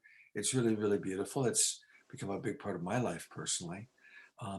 Or if you're wanting to get counseling, coaching, and how Light Touch can support you, definitely go to Light Touch Me. There's a simple little form to fill out, and you can get a free consultation. Who knows, you might even get Jay Mayer himself to consult with you. And I'm going to put the spotlight on Jay for a moment again. Again, I just want to acknowledge you, Jay. Thank you for sponsoring tonight's show. And we've got a couple of other shows coming up that Jay is sponsoring. We have, once a month we do an optimal health show, and Jay's sponsoring that. So thank you. And then, of course, our International Indigenous Elders show that's coming up. Both of those are still coming up. So thank you, Jay, so much for all your support. Yes, thank you, Jay. All right. I think we're We're just about done for the night. My gosh, we are actually finishing earlier than usual. So I want to thank you, Chief Phillip, for running a tight ship and coming in and having all of your beautiful speakers, stay to their times, and really appreciate that a lot. Absolutely. It was my pleasure.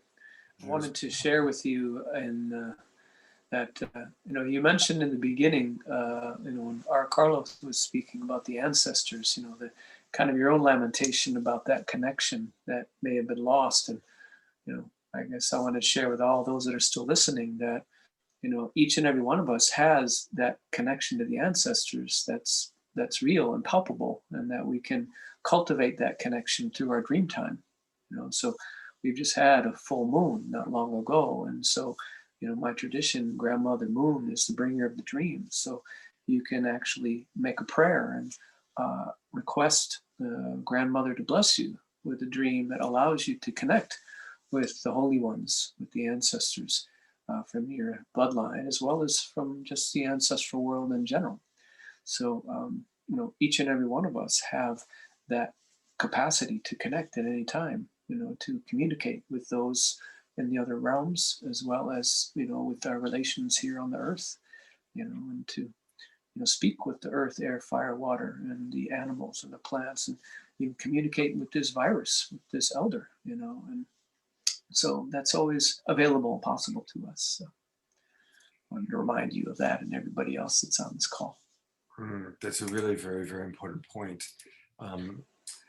We just got a note from Alan Steinfeld, who's doing next week what you did for us this week, kind of a co-host. And Alan wrote something really important. He said, I just want to say that it's so important that we did this program with Indigenous elders before next week's program, because it's only when we ground our humanity that we will be able to transcend it. And I do think that there's an interesting connection that the Indigenous people have such respect for their ancestors and such respect for where we came from. And next week, it's all about where we're going. And of course, many believe that it's one and the same, that it's just this extraordinary cycle of life. And so there is the Indigenous peoples have had that stellar knowledge for millennia. In fact, many of the architectures around the world, the ancient civilizations had, configurations architecturally that were in alignment with the seasons and the celestial bodies, and that all of us come from the stars, right? And so, it's a nice precursor for your show next week. Sure is. Thank you, Chief Phillip. Thank you, everybody. There's still 250 people in our Zoom room. So thank you, everybody. You know what? Go visit some of those websites. Go visit ICSAW, go visit Ancestry, his beautiful website, Phillip's website. In fact, I'm going to go to it one more time. Let me pull it up. I think I still have it here.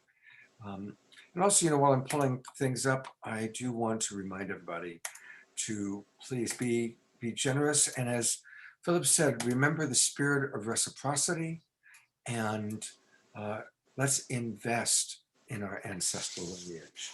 And you can do that by going to paypal.me/ICSAW, ICSAW. And that's a wonderful way to support what you saw here tonight. And again, I really want to encourage us to also really check out all the different websites that you've seen tonight, including Phillip's website. And I'm going to go there one more time. It's a beautiful website. I'm curious what happens when we touch all these different feathers. It says to enter, select a feather. So so that was a vision, right? So I received that logo came to me in a dream, in a vision. And then it said that each of the feather is a page that will take you to different information, calendar of ceremonial events and teachings and things of that nature. And I also like how you've got the 4 colors representing the different cultures of people all coming together on this beautiful planet that we are sharing. So thank you so much for that. Thank you. And they're the colors of the wheel of life as well, the sacred hoop of life, we call it. So yeah, many different meanings with the colors and that configuration there. So yeah, my pleasure to be with all of you, and I look forward to continued collaboration with the indigenous nations from around the world, and those connections that I also have as well. So we'll move from the medicine and wisdom of North America and expand it out to the world at large on the entire globe.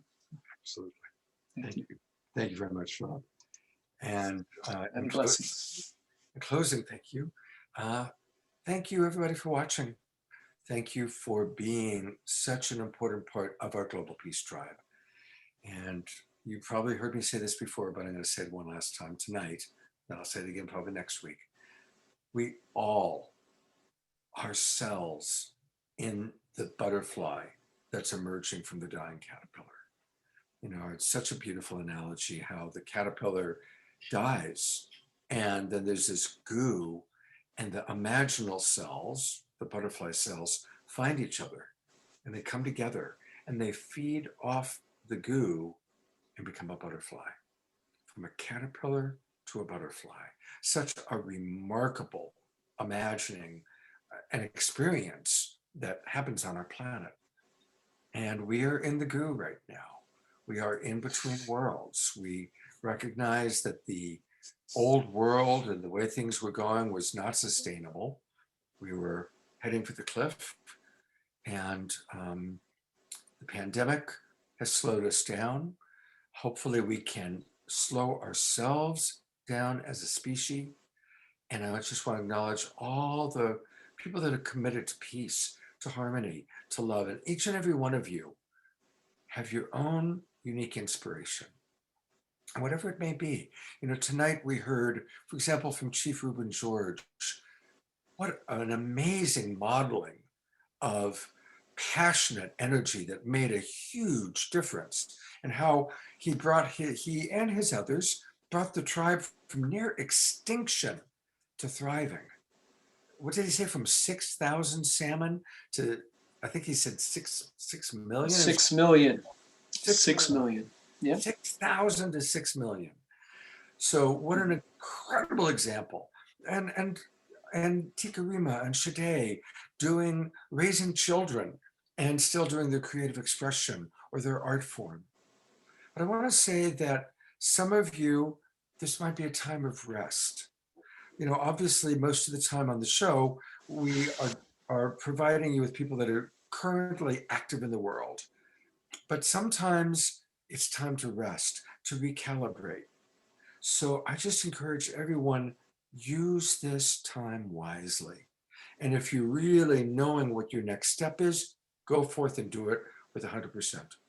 And if you're not clear, if it's like, whoa, you know, my life wasn't working and it's not working now, go within. It's winter time. It's a good time to be quiet, to pray, to meditate, to let spirit speak to you. So I just want to honor those of you that are in that stage of your life's journey. All right. Yeah, winter is the medicine of dreaming.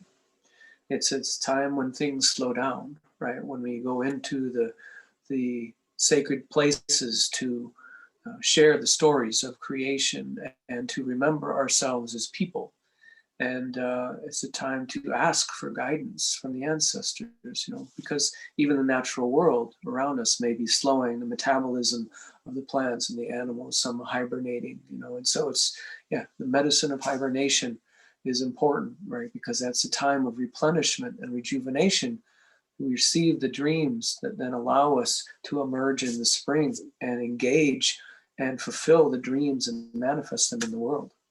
So yeah, definitely a time of replenishment and reflection and slowing down.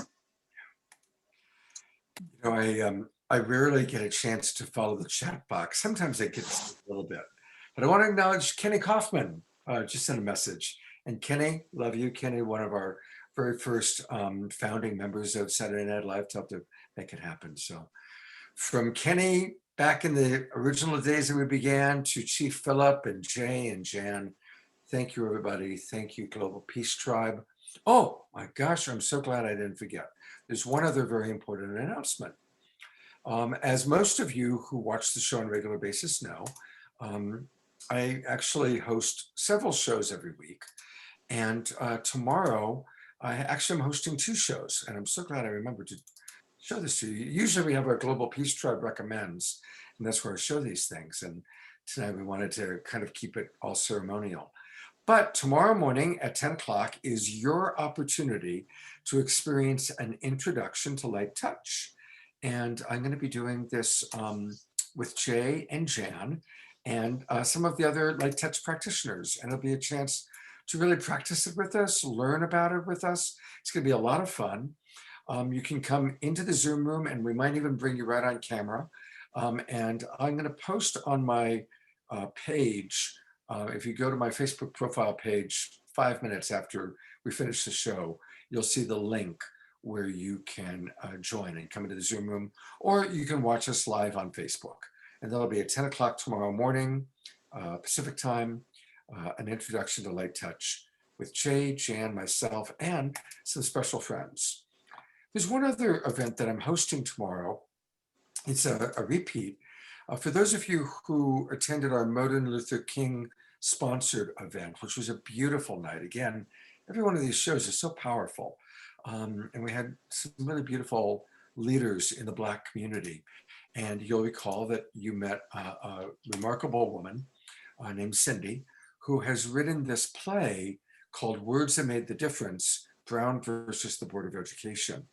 She wrote a play documenting the court case that really changed so much of the civil rights movement in a positive way. And then she brought together actors, recorded it, made a Zoom video out of it.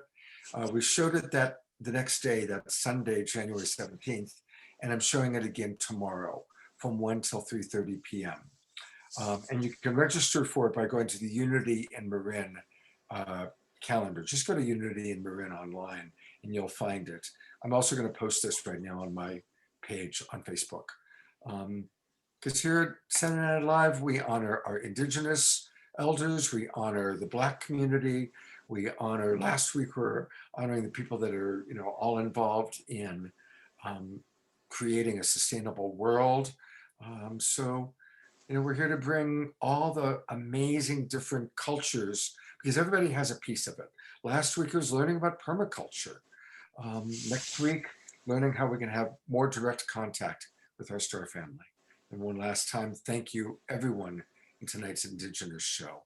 And I look forward to my connection with all of you, hopefully tomorrow. Take care, everybody. Have a beautiful weekend. Good night. Many blessings. Dream well.